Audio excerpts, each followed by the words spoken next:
Just a heads up that first election results update includes about 50,000 mail ballots favorable to Cuomo and 384,000 early votes favorable to Mamdani relatively. If Mamdani's up by 10% and or 43,400 votes after all this drops, he'll be in good shape. In case you weren't sure if Zohran had the youth vote, I just got this text. I mean, dude, here's the thing. Is Twitter real life or not? Like, our television, is this going to be a Twitter poster, you know, people who enjoy podcasts and the New York City like youth vote turnout versus people who just watch TV and see an ad and go, oh, I think Zohran is going to put homeless people in the subway stations. Like, he wants to put the homeless in the subways. More homeless in the subways, please. Need a 5,000 word profile on the Mamdani whale yesterday. A user called Gay Pride on Polymarket has $132,926 bet on Zohran Mamdani to win the mayor election at 49.2% odds. That's got to be one of you, right? I assume. The American voter is so fascinating. Uh-oh. Diana Barrett, 65-year-old Detroit, says she ranked Cuomo first because of his record-leading New York during the COVID-19 pandemic and ranked Mamdani second because of his pledges to make the city buses free and lower cost of housing. Cuomo really guided me and my loved ones and so many people through this. And I felt like he was a little railroaded with the sexual allegations, she said outside of Brooklyn Borough Hall, alluding to the roughly dozen women who accused the governor of misconduct he denies. But he just has so many good qualities and he has such a history that I want to give him another chance. As for Mamdani, Barrett says, sometimes fresh blood is really nice. This is a paid voter? No, man. No. This is not a paid bot or a paid voter. That's just the average American. Wake up. I think a lot of you are misguided because you spend a great deal of time in this community and you think that, like, on this primary day, voters and poll workers. The average voter has like any sense of comprehension, any sense of reason. The median voter is a psychopath, dude. What is this? 6 Trump voters react to U.S. bombing of nuclear sites in Iran. I'll give him the benefit of the doubt. One of the big reasons I voted for him was keeping us out of stuff in the Middle East. Every time you show weakness, they take advantage. We voted for him because he would stay out.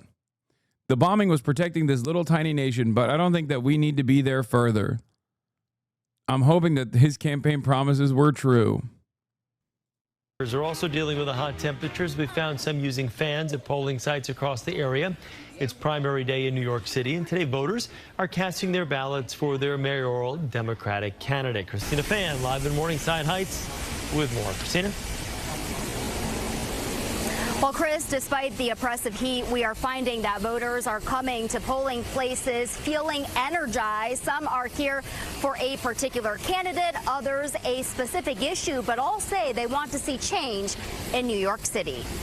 Even the scorching summer sun couldn't deter the political fervor gripping New York City as a vast crowd of mayoral candidates made last-minute pitches to voters on why they should be the Democratic nominee. Among them, former Governor Andrew Cuomo, who greeted poll workers as he cast his ballot on the east side this morning. Many of his recent attacks have been God, I hate this motherfucker so much. Directed towards State Assemblyman Zohran Mamdani, who are you? Polls show closing in. Mamdani, meanwhile, campaigned with fellow candidate Brad Lander, whom he cross-endorsed as they tried to stifle support for the former governor. We are well positioned to finally turn the page on the politics of the past. This is someone who is a corrupt and abusive governor, is running a corrupt and abusive campaign. 11 candidates are vying for the Democratic nomination. While early voting numbers were strong citywide, voters were a little sluggish getting to the polls amid the oppressive heat wave Tuesday. But those who did felt enthusiastic about their choice. I voted for Zohran. I voted for Lander. I'm voting for Andrew Cuomo. I think there's also just so much energy coming out of wanting to rebel against the Trump administration and wanting to be more politically active. Voters say issues like affordability, housing, and immigration drove them to the polls, in addition to the thought of who will be best suited to take on Mayor Adams, who is running as an independent in November's general election. Won't say that his entire tenure was terrible, but from the issues that were brought about around some of the misconduct and all of the things that happened in his cabinet, I think it's time for New York City to have a change. Because of ranked choice voting and multiple rounds of counting that will likely have to take place, political experts say it could be weeks before an official winner is declared. As a reminder, polls put. Does Adams have a chance? No. No. This race is between Andrew Cuomo and Zohran Mamdani. Okay. And it's going to be a close one, I think, judging by what I've seen in the polls. But I truly don't know, because I just don't know, man. I don't know. Because, like, people are just taking a hit of methamphetamine before going to the polls, you know? Like, honestly, I think people just smoke crack before they vote. They're like, oh, I'm accidentally here. I was just doing crack. Let me go vote for Anthony Cuomo. What's his name? Adam Cuomo? Yeah, that guy. I recognize his last name. He was what was he, the previous mayor or something? Closed this evening at 9 p.m.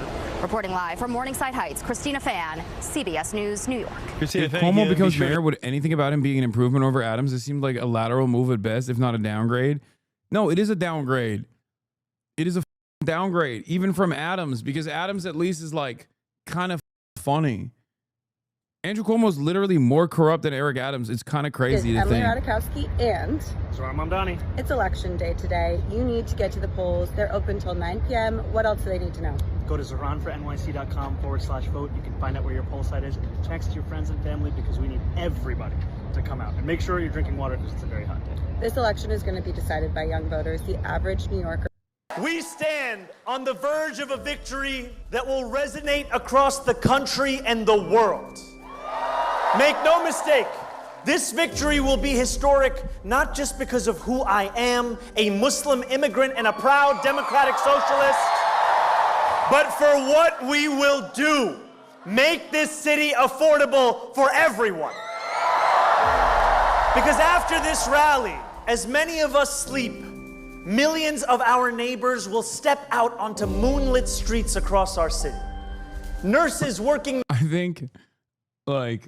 I think about this a lot, but I fear that if Cuomo still ends up sleepwalking into a fucking marginal victory here, it's so similar to the Bernie Sanders primaries in 2019 and 2020, where it's just like the Democratic Party's primary function is to assassinate the hopes and dreams of the next generation.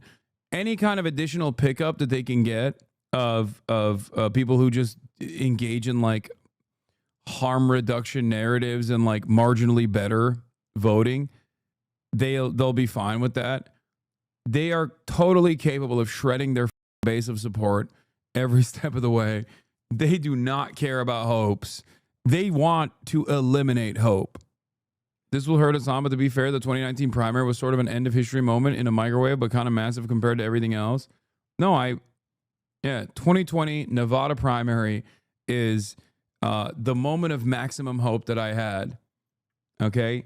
Young buck pulled together an IRL backpack, was ready to go on the campaign trail following Bernie Sanders. And then the 2020 Nevada primaries happened. Leading up to the Nevada primary, everyone was like, the unions are all backing. Was it Joe Biden? No, what was it? The unions were just not backing. It wasn't even Joe Biden. The unions are not backing Bernie Sanders. They're backing, establishment Democrats or whatever. Okay. It was Pete Buttigieg or something, I think, at the time. And I remember being like, this is not true because I know the rank and file is on board with Bernie and his message. Okay? And we were right. We were right. And Bernie wins after endless amounts of propaganda that he was going to lose in the Nevada primaries. And there was just like so much hope. I remember door knocking and seeing so many people be like, oh, I like that guy, Bernie. What's a primary? I hope he wins. It's like, bro, it's happening today. Why don't you go out? Oh, I don't have time. I don't feel like it. And then COVID. And then Super Tuesday. And then I watch all of my dreams perish in front of my eyes. Everything falls apart. And we're stuck with this decrepit old ass monster. The Jim Clyburn. What you're seeing with Zohran is a microcosm of that. I don't know. Maybe you were too young to remember the Bernie situation. But it is exactly the same, but it's happening in a much shorter period of time where everybody goes, all systems go, time to post endlessly negatively about Zohran. His socialism's scary. His bitches ain't too bad. His weed ain't loud at all. Okay? His smoke is not loud. If Zohran Mamdani wins, they're going to assassinate every Jewish person in New York City, and they're going to assassinate every hedge fund manager side by side. They said the same shit about Bernie. Eric made the video. Oh, this one? Yeah. Hell yeah. Hasanabi heads are all over this campaign, man. They're cooking. The night shift will put on their scrubs and save lives. Office buildings will be made new again as the midnight shift scrubs and polishes in the dark. And even more, New Yorkers will spend the entire night tirelessly working and return home carrying the burden that it still isn't enough. If New York truly is the city that never sleeps, we deserve a mayor who fights for those of us who labor at every single hour of the day. I will be that mayor. Chris Matthews went on MSNBC and said Bernie has a coalition of brown shirts, referring to Bernie bros, people like myself. We were brown shirts. Like he said, Bernie was a Nazi. Okay? Bernie, the old Jewish man running for the Democratic Party's presidential candidacy in the primaries, was called a Nazi. Said his fans are brown shirts. And then on top of that, Chris Matthews said that if Bernie Sanders wins, he will assassinate people like him in Central Park. Like he'll round up every wealthy person in Central Park. And he said that unironically. Like he just straight up, he meant it, bro. He was like, if Bernie Sanders wins, I mean, I'm sure someone has the video. Going on here, and is this any way to pick a nominee? Well, I don't think so, but it is the way we're picking this one, and it looks like Bernie Sanders is hard to beat right now. I'm with Carville all the way in terms of the dangers of what lies ahead in November. I'm very much aware of them. They're sitting on so much Oppo research on Bernie, what he said in the past. They do say kill the rich, so maybe. Yeah, Bernie Sanders says kill the rich in your fantasies, right? This is the problem with American politics. Like you had just half of the voting population is just schizophrenic, and you just have to deal with that. You know what I mean? Like you just have to deal with the psychotic hallucinations of half of the voter base in any race. Okay? Straight up, like they will just imagine something happening, and then you have to deal with that. It's like, but that's your paranoid fantasy, man. What do you mean? That's just not real, you know? It's about world affairs, how far left he is. I'm not sure how far left he is, but they're going to make the most of that in terms of world politics. They're going to kill him. But I think it's a little late to stop him, and I think that's the problem. By the way, if you look at the pattern, it's dynamic. Bernie won the popular vote in Iowa. He won it again in New Hampshire. It looks like he's going to win it here when they finally get a vote. Bernie's been winning consistently, and I think it's mathematically understandable.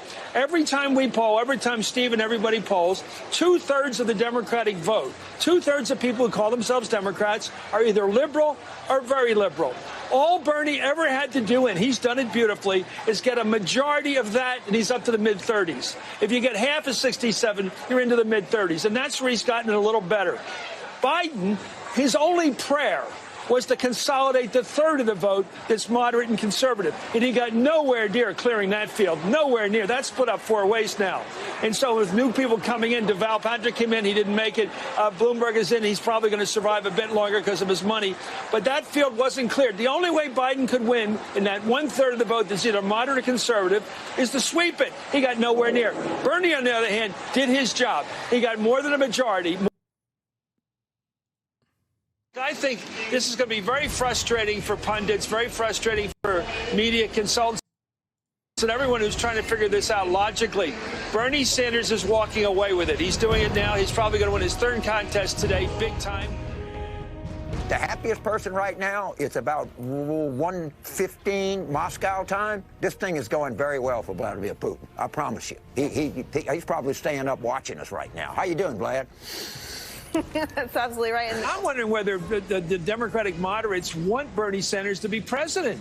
I mean, that's maybe too exciting a question to raise. They don't like Trump at all. Do they want Bernie Sanders to take over the Democratic Party in perpetuity? Largely people of color. Of those, the majority are Latino, and they are clearly, at least from eyeballing it, strongly in favor of Bernie Sanders, with Joe Biden coming in second. No one. I was there, bro. I was there. I was there. I watched it happen. You don't understand. You don't understand. Oh my God. Is this how unks talk about like NBA in the 90s or some shit? I was there. You don't know how good Tim Duncan is. You don't know. You don't know how good Tim Duncan is.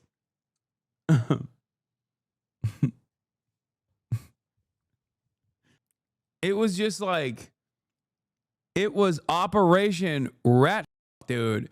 They were losing their goddamn minds, dude. Yeah, this was what I was looking for. Like, in all sincerity, this piece of shit, in all sincerity, said this. I have my own views of the word socialist, and I'll be glad to share them with you in private. And they go back to the early 1950s. I have an attitude about them. I remember the Cold War. I have an attitude towards Castro. I believe if Castro and the Reds had won the Cold War, there would have been executions in Central Park, and I might have been one of the ones getting executed. And certain other people would be there cheering, okay? So I have a problem with people who took the other side. I don't know who Bernie supports over these years. I don't know what he means by social. 1 week it's Denmark. We're going to be like Denmark. Okay, that's harmless. That's basically a capitalist country with a lot of good social welfare programs. Denmark is harmless. He's pretty clearly in the Denmark category, yeah. Are you sure? How do you know? Did he tell you that? Well, I mean, that's what he says, and that's what his agenda calls for, right? Yeah. He's not calling for any... Let's see. Let's figure that one out. But we haven't seen a campaign yet where video of him praising the other version, which is Castro, has been used. Well, but it will be used. That's a question we haven't seen how that plays out. Of how what the effect that has. Well, what does he think of Castro? That's a great question. What did you think of Fidel Ismo? We all thought he was great when he first. I thought he was cheering like mad for him when he first went in, and then he became a communist and started shooting every one of his enemies. Okay, hold those thoughts on the Cuban Revolution. I have to go back to the spin room and Democratic. This primary in your coverage is how I became a fan and what radicalized me. I'll never forget how Warren and others Bernie. Yeah. Obama made the boss call. God. No one else is as hungry, angry, enraged, and determined as Sanders voters. Democrats need to sober up and figure out what the hell they're going to do about that. I'm reading last night about the fall of France in the summer of 1940, and the general, Renault, calls up Churchill and says, it's over. And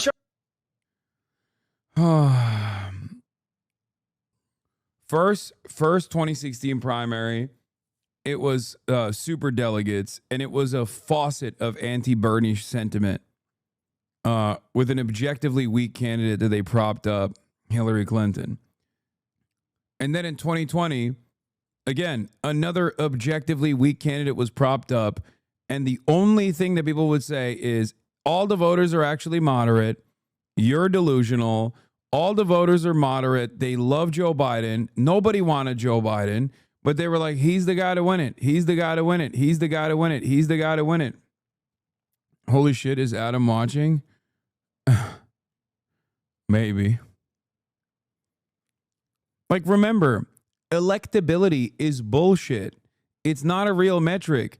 It is the only thing you use when you have no policy.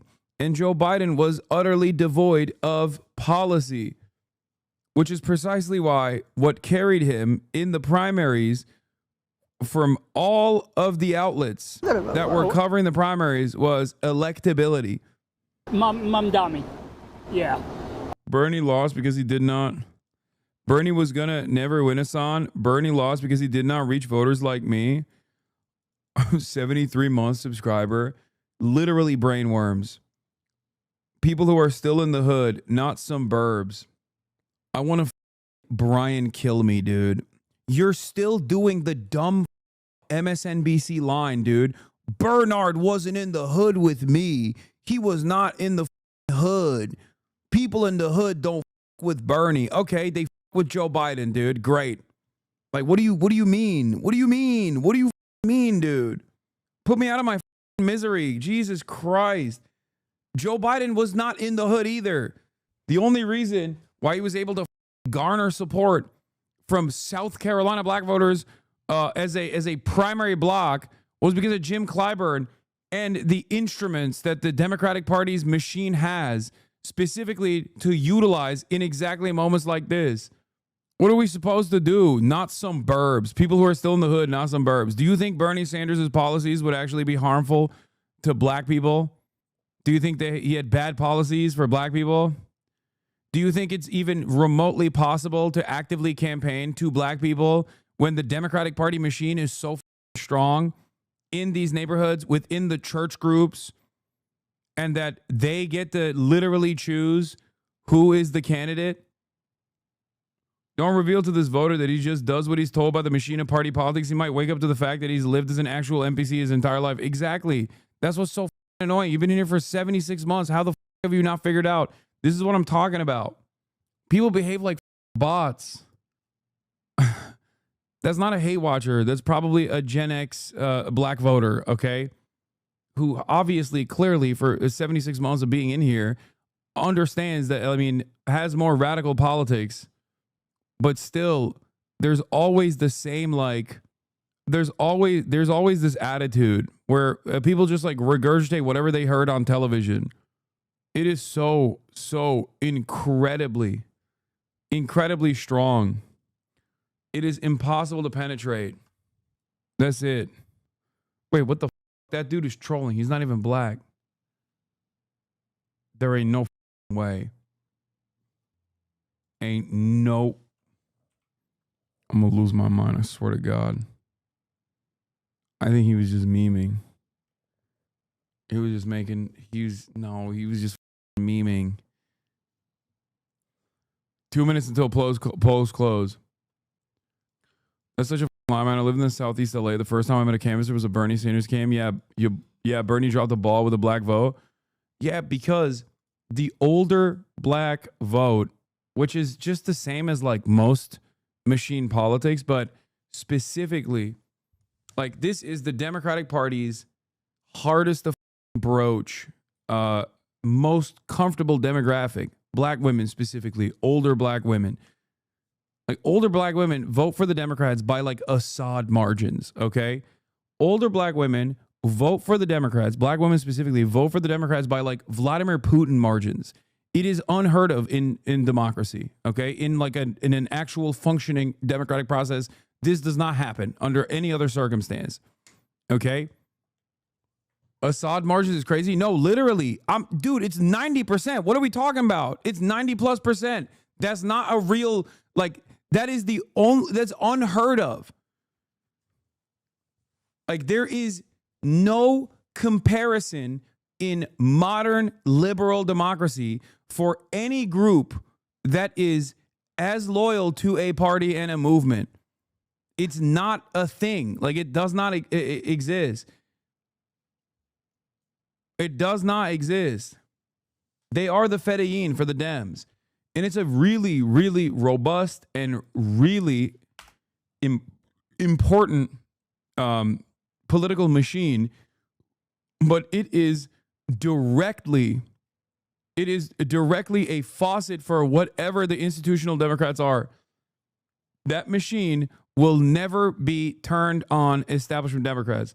The moment that machine turns on establishment Democrats in the direction of whichever progressive candidate is winning, stop shitting on black women. Oh my God, I'm gonna die. I'm a black female Gen Xer and I've been insulted all night. I'm literally a black woman who's Gen X and I've been getting shit on all night. Stop shitting on black women. Demi Charm, you are a Gen X black woman. If given the opportunity, would you not vote for Zohran Mamdani? Are you going to sit here and defend Andrew Cuomo? No, of course not. My point is not for someone like yourself. You're in here. So obviously you're not who I'm talking about. Jesus Christ. I did? Okay, there you go. Well, not Andrew Cuomo, I hope. Holy shit. No, you voted for Zohran if you're in New York, right? My point is, Putin only got 87% of the vote, by the way. That's what I'm saying. Bro, that's what I'm saying. Black women as a voting bloc is a more reliable voting bloc that does not exist in other democracies for the Democratic Party. Assad margins is what I mean. Like, is a higher margin than Vladimir Putin, dude. Anyway, New York City mayoral primary election results are coming in. Holy moly. There we have it. All right, stop the vote. Stop the vote. Zohran wins.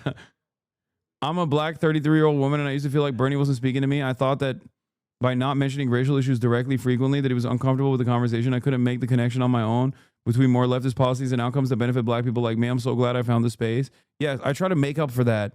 I try to make up for that as to the best of my ability.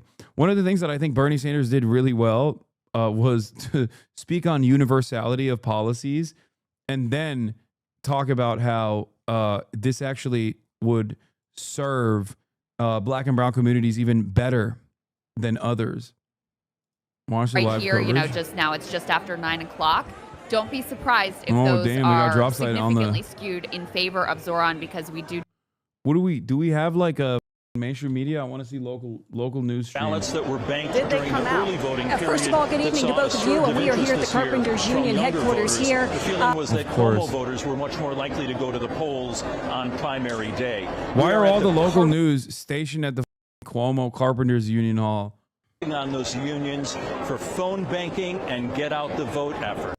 Tonight, they have been closely monitoring turnout in strongholds, including the Bronx. How fitting that a heated primary culminates on a sweltering day. Voters in Co-op City armed with water and determined to have their voice. Aren't white people similarly comparable voting bloc? No. Are you kidding me? White women always reliably vote for the Republicans, okay? At least consistently, but by 52% or 54%. There is no 90% constituency for any demographic. This doesn't even exist for black men.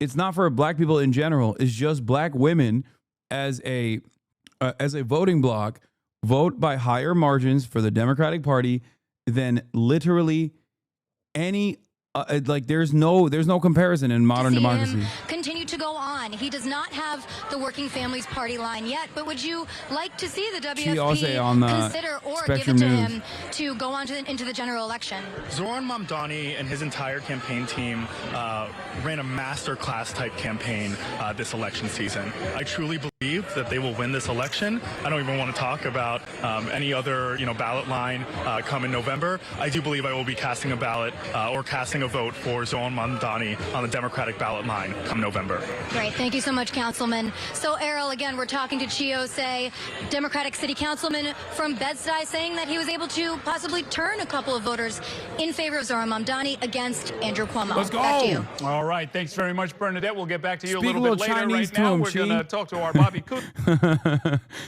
Speak a little Chinese to him, Chi. What we are seeing. I mean, Errol, this is exactly what we talked about. We talked about this first tranche of numbers that we were going to get. It was going to be all the early vote and the mail-in votes that had been processed as of today, and we knew that those numbers were going to skew towards Zohran Mamdani. I mean, you heard our Bob Hart say earlier that this could be the high watermark for Zohran Mamdani, and sure enough, he's up by 7 points once those votes are processed. Now we're going to see the day of votes, the ballots that were voted today. We're going to see those begin to roll in as well. But the initial numbers came in very strong for Zohran Mamdani. Also but Chinese. that will probably change as the night goes on, as we've discussed. Why are you the testing day me? of votes tend He's to a Hasanabi favor head, and I've former literally Governor had him on the Andrew stream. Cuomo. But right now, Zohran Mamdani with 43%. He's a quarter Chinese. Cuomo's 34% and 13% for Brad Lander in third place. So I think we're going to get more data pretty quickly. I'm By white the way, Chinese. Adrian Adams, He's City black Council Speaker, Chinese. in We've fourth established right now this with already. just 4%, low single digits. I think over the next 10, 20, 30, 40 minutes, we're going to see the numbers really begin to climb, and then we'll get a better sense for where we might land at the end of the night. Well, yeah, can we see some of the other candidates? Because this is, you know, almost like a sort of a capsule. This is the early Brad vote, Lander right? is picking up some steam how did some on of the the other first. candidates do in that early voting period? Well, you know, I mean, clearly Brad Lander did himself some favors with everything that's happened in the past week, right? He got arrested at immigration court, became a national story. He had a pretty strong debate performance. He, you know, got the not the endorsement per se, but he got a lot of support from this New York Times opinion panel, and he's at 13%, which is a little bit higher than he had been doing in some of those recent polls. So those are clearly the top three. There's some space between Brad Lander and Adrian Adams in fourth place. By the way, Scott a lot Stringer of pickups here for fifth, Brad is just good for 2%, Zohran. and everybody else is down at about Jessica 1% Ramos. or below. Get the out of here. Zohran Mamdani, Whitney Tilson, Jessica Ramos, who effectively dropped her campaign, and Michael Blake with only about 1,400 votes total, looking at the raw vote total. So we talked about this being a two-man race, and that is really what it looks like it's going to come down to. Any positive reasons you prefer Mamdani to Lander, or is he more in third Riz? place? He's going to accumulate some votes, and assuming this then goes to a ranked choice tabulation a week from now, that definitely it's going to carries him make a across the big finish line difference for me. who those Brad Lander But voters beyond that, ranked I mean, he has a further lot of down their progressive policies. ballot. Like If they had campaign, his platform is Mamdani more progressive ahead than of Lander's, Cuomo, but Lander's is those pretty good votes too. will then go to Mamdani once the tabulation He's an is open run. socialist. So, a lot of moving pieces here with ranked choice voting. I think the better that Brad Lander does, the better it becomes for Zohran Mamdani tonight. Okay, very interesting. I have Courtney Gross here with me in studio, and in some ways, not a surprise, right, that Mamdani would do well, but it really sort of sets a marker, right? If he's 10 points ahead now, 9 to 10 points Mamdani ahead, up in if he Queens, can maintain that throughout the rest vote of by the, mail. of the count, Early that's the vote victory by he's mail looking by for. 8. He's Only 3 certainly in in a good Manhattan and position. We 24 know in that, Brooklyn. Like Bobby was saying in polls that his voters were much Wait, more likely Manhattan to vote is not early. good though. And What the really only interesting 3? analysis from WNYC and Gothamist, who's really broken down where this early vote was coming from. A lot of it coming from Brownstone, Brooklyn, which is obviously kind of Mamdani territory, including some analysis that showed of the early vote that came in, which was almost 400,000. This hasn't refreshed almost double yet. the amount that we saw in 2021. That a quarter of those early votes, which is what we're looking at now, were Why do you think new Manhattan voters, would be people higher? who hadn't voted within the last decade, Younger potentially base. new people who had just moved to New York City, or these young voters that we clearly saw came out who are interested in the Mamdani candidacy and are out there supporting him. It shows he's got some enthusiasm. He's got some grassroots support. I mean, we've heard the lines on the campaign trail for so long that they've knocked on 1 million doors, that they have 40,000 volunteers. And I think that this is what we're showing in these numbers. Will Cuomo be able Y'all to are catch up? crazy, bro. Manhattan is an incredibly densely populated area. There are poor people that live in Manhattan as well. Why do you think everyone that lives in Manhattan is rich? Early vote thoughts good but not great results for Zohran. Mark Levine in the driver's seat for comptroller.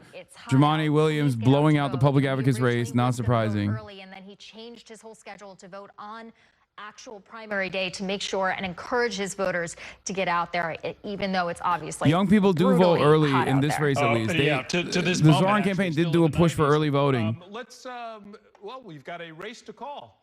They did a push for early voting. They didn't do a push for a vote by mail, obviously. New York 1 is projecting Jumaane Williams as the winner of the Democratic primary election for public advocate. In some ways, Courtney, this wasn't all that much of a surprise, but it looks like it was an overwhelming victory. And in this kind of a case, there's no ranked choice tabulation if you're over 50%.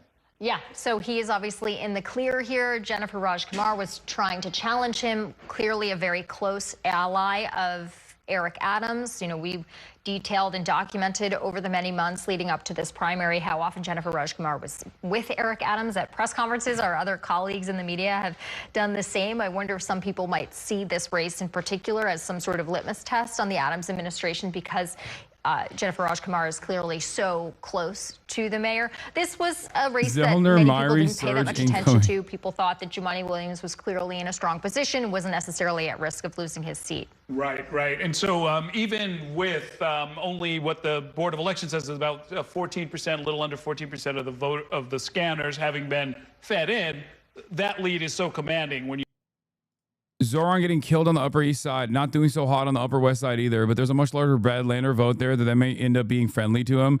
A clear weakness relative to the Manhattan juggernaut that was Catherine Garcia. I suspect this is where the Brad Lander, this is where Brad Lander comes to help, because there's definitely, I mean, these are wealthier neighborhoods, but then also, I mean, it's both wealthier neighborhoods, but it's also, depending on, like, Upper East Side is, Upper East Side also has,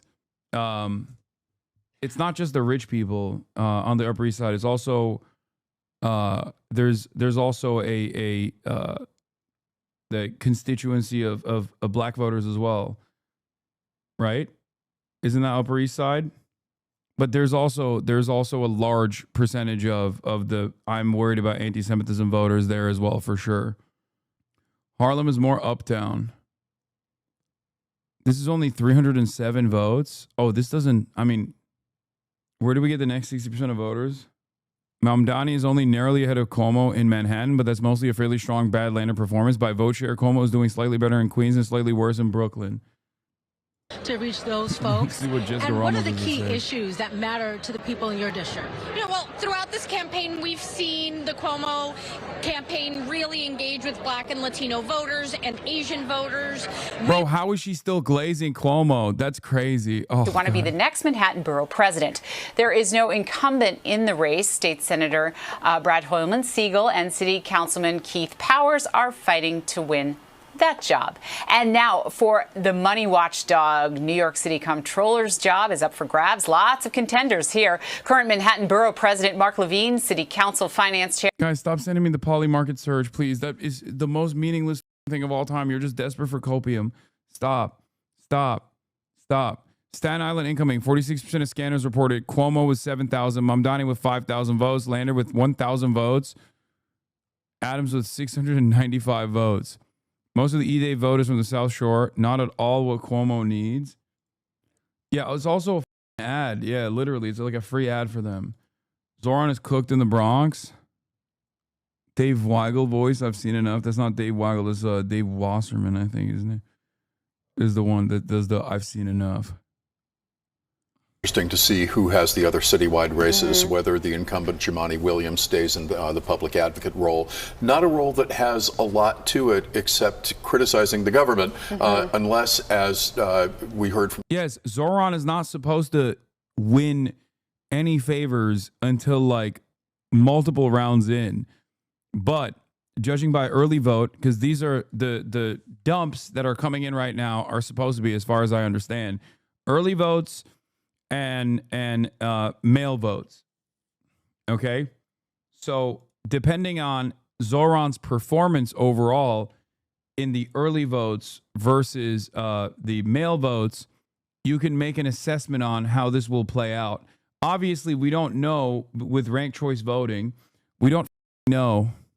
If nothing else, those surveys from Cuomo line packs that showed him up 12 points look very off base. Where's Kornacki when we need him? I don't want to hear from Kornacki. I saw him talk about Zohran like he was a scary guy. So Anthony Weiner has fallen to... Wait, what are you sending me? What are you showing me? See the New York Times? All right, getting back to the New York Times. Where is it? All right, more dumps. Okay. Andrew Cuomo making a modest gain over Zohran Mamdani in the new dumps. Not that consequential. Zohran winning precincts in all 5 boroughs with the early vote. Projects don't get to go through, so obviously you're going to be close with developers, and we won't know for weeks, yes, but we can make an assessment all across the city. But clearly, she came out ahead tonight. Not altogether surprising, but there's always. I remember she was here not too long ago when Salamanca decided not to participate in our debate, and I was talking to her, and she's like, no matter who the competitor is, you always run like it's a real race. Yeah, you don't want to sort of try and change whatever somebody's strategy is, but we always encourage people to come in and debate. Like, let people hear what your vision is. It can only help you. And we're sad that he didn't take advantage of that.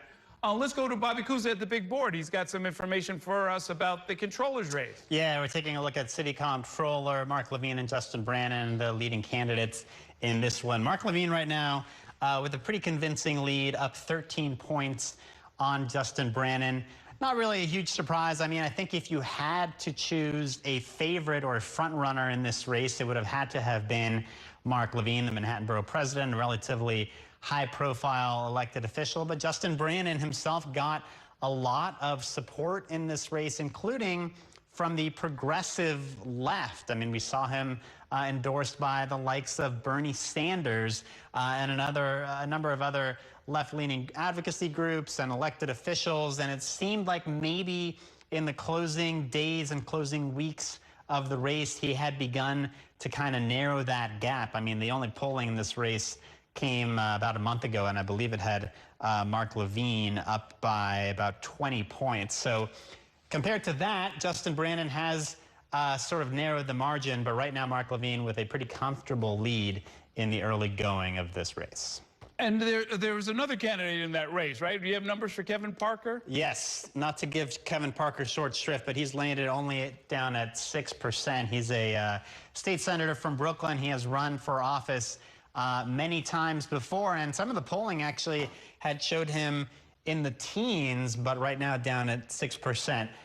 So he's in 4th place, actually, in this 4-man race. Yeah, so the way people think, and I'm sure some of Brannan's supporters are thinking, it's like, well, look, if we've got some second choice votes coming from those 2 other candidates, this could in fact be a close race by the time the numbers are all counted. Right, and this is one of those races where we're not only going to be looking at the margin, we're going to be looking at how close this number is to 50%. Because if this race was over right now, obviously Mark Levine would have, a significant lead, but with less than 50%, he couldn't announce he was the victor. This would have to wait until next Tuesday in ranked choice voting.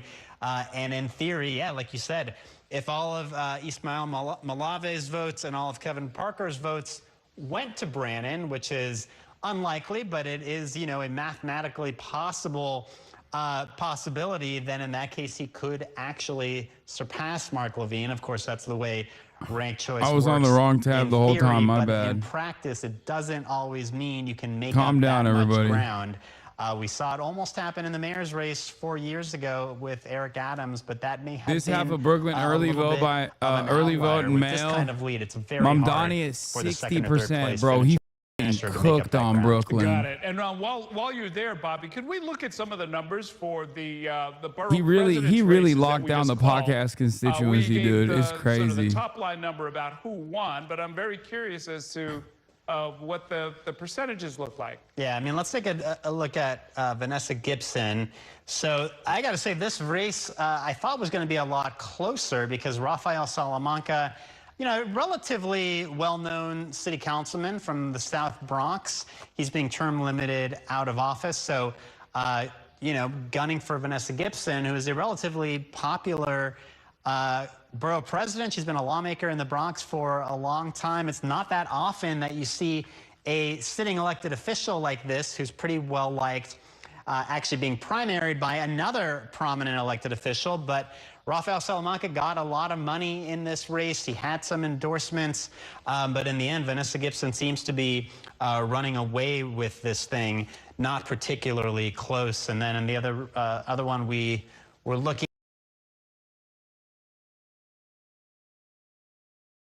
Oh, shit. I was muted this whole time. Oh, my God. That's crazy. Mamdani's early votage is powered by East Corridor in Western Queens and Brooklyn, but he's also scoring key wins in Hispanic pockets like Washington Heights and Corona and Asian enclaves such as Bay Ridge and Bensonhurst. Okay, everybody, I know I was muted for in front of 60,000 people. Shut this up. has been overshadowed by the mayor's race, of course. The controller's position, however, very important, especially in... Brad Lander clearly emerging as the first choice for a lot of progressive but not lefty college ed liberals. How well these voters adhere to the cross endorsement could make or break Mamdani. It won't be 100% of them. Yeah, it definitely won't be. If we see a lot of go from Brad Lander to Cuomo, I'm going to lose it. I'm going to lose it. Imagine they're just like, we were really worried about the anti-Semitism, as in translation, Islamophobia, Islamophobic cross voters that were like, we like Lander, but if it's not him, you know, we'll go with Cuomo.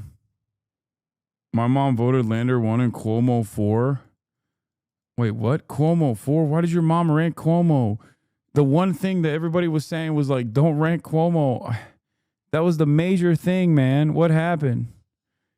Is that Gretchen Whitmer? And through this campaign, what I've loved is watching the young people throughout the city campaigning for different candidates, not just for mayor, but for city council and controller and borough president.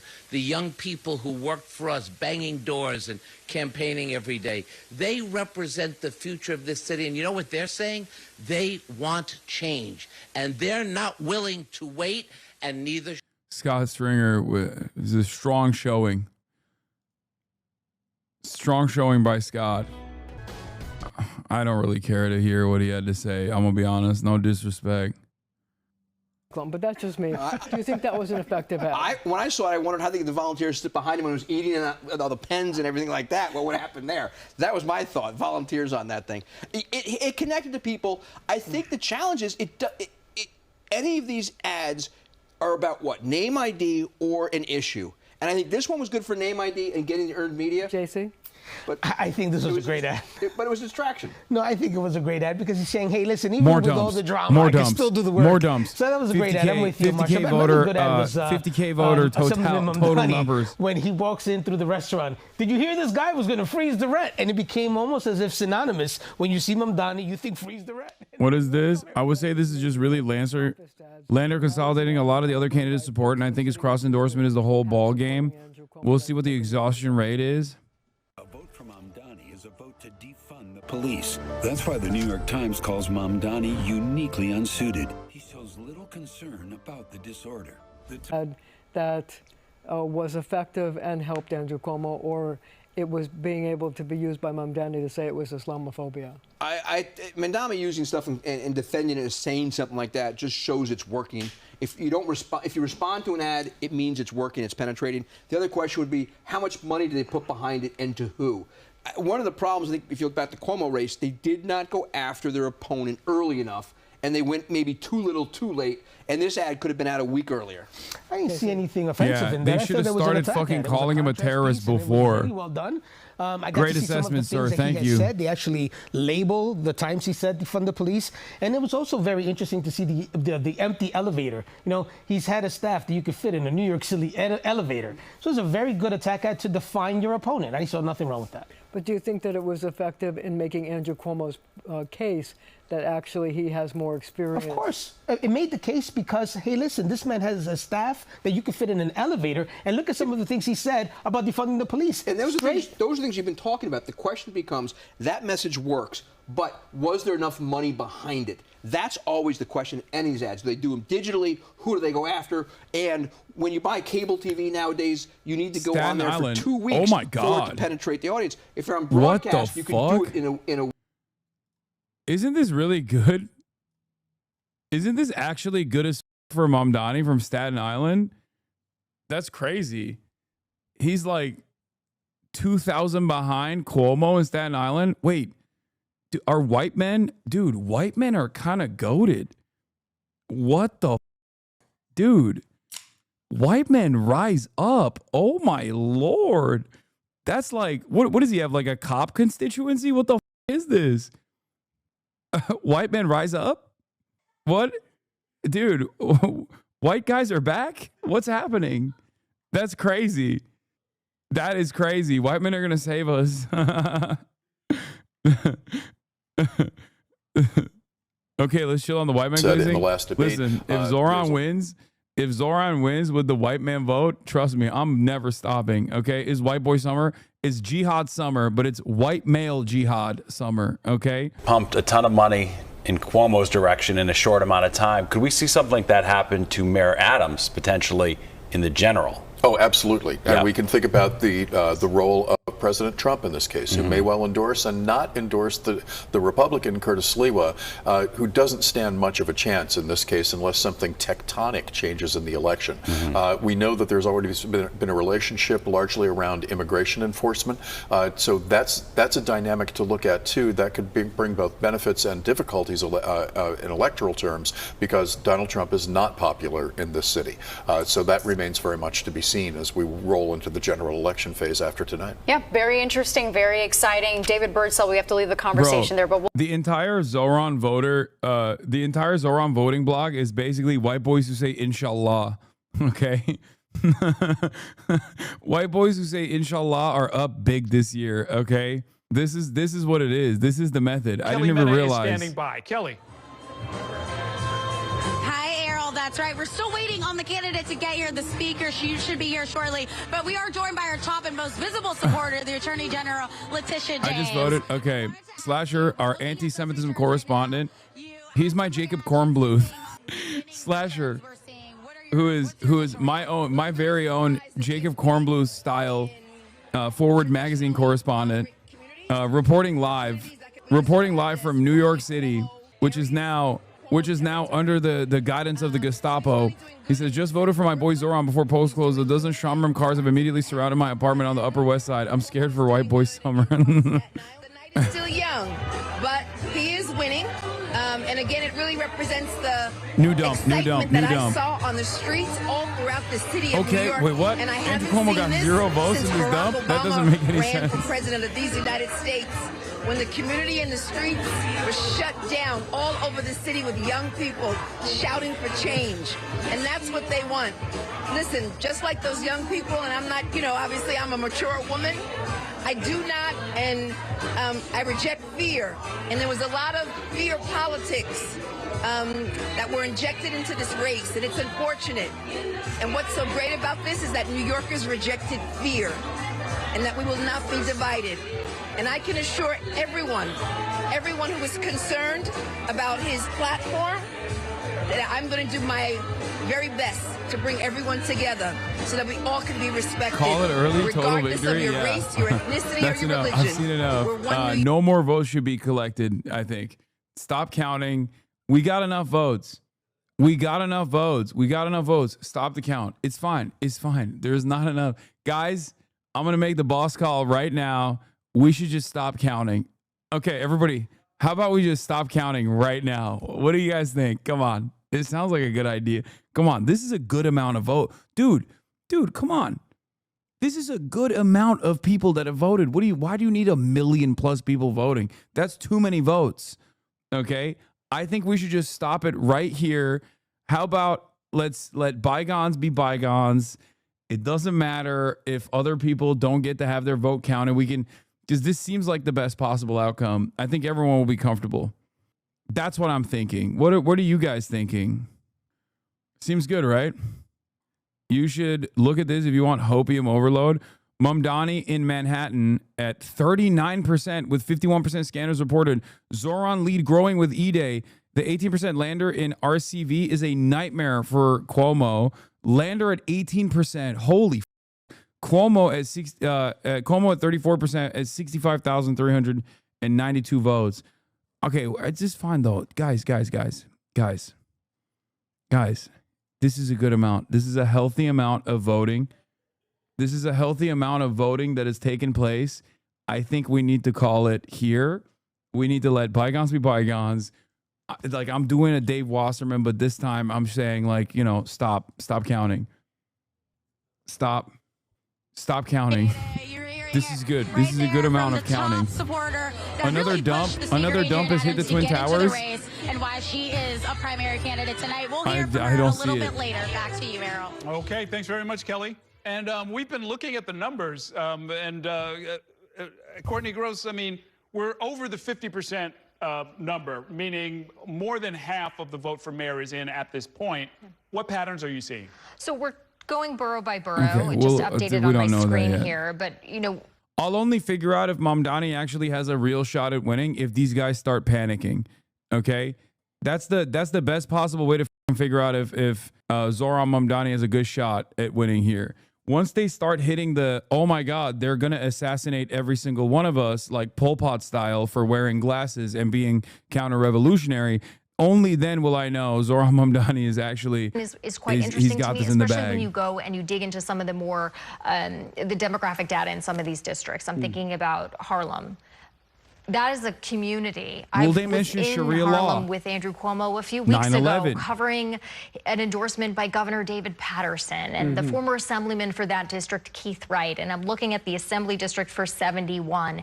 And Zohran Mamdani has double the number of votes of Andrew Cuomo in that district. That to me shows that even though the polling has shown that perhaps Zohran Mamdani was not doing well with black voters and 50% of black voters were in Andrew Cuomo's camp, that maybe there was a demographic shift and there ended up being more black voters in Mamdani's camp. Of course, preliminary numbers, 50% still need to come in. Cuomo was doing very well on Staten Island, like we heard the Attorney General say, who's digging clearly into these numbers as we do as well.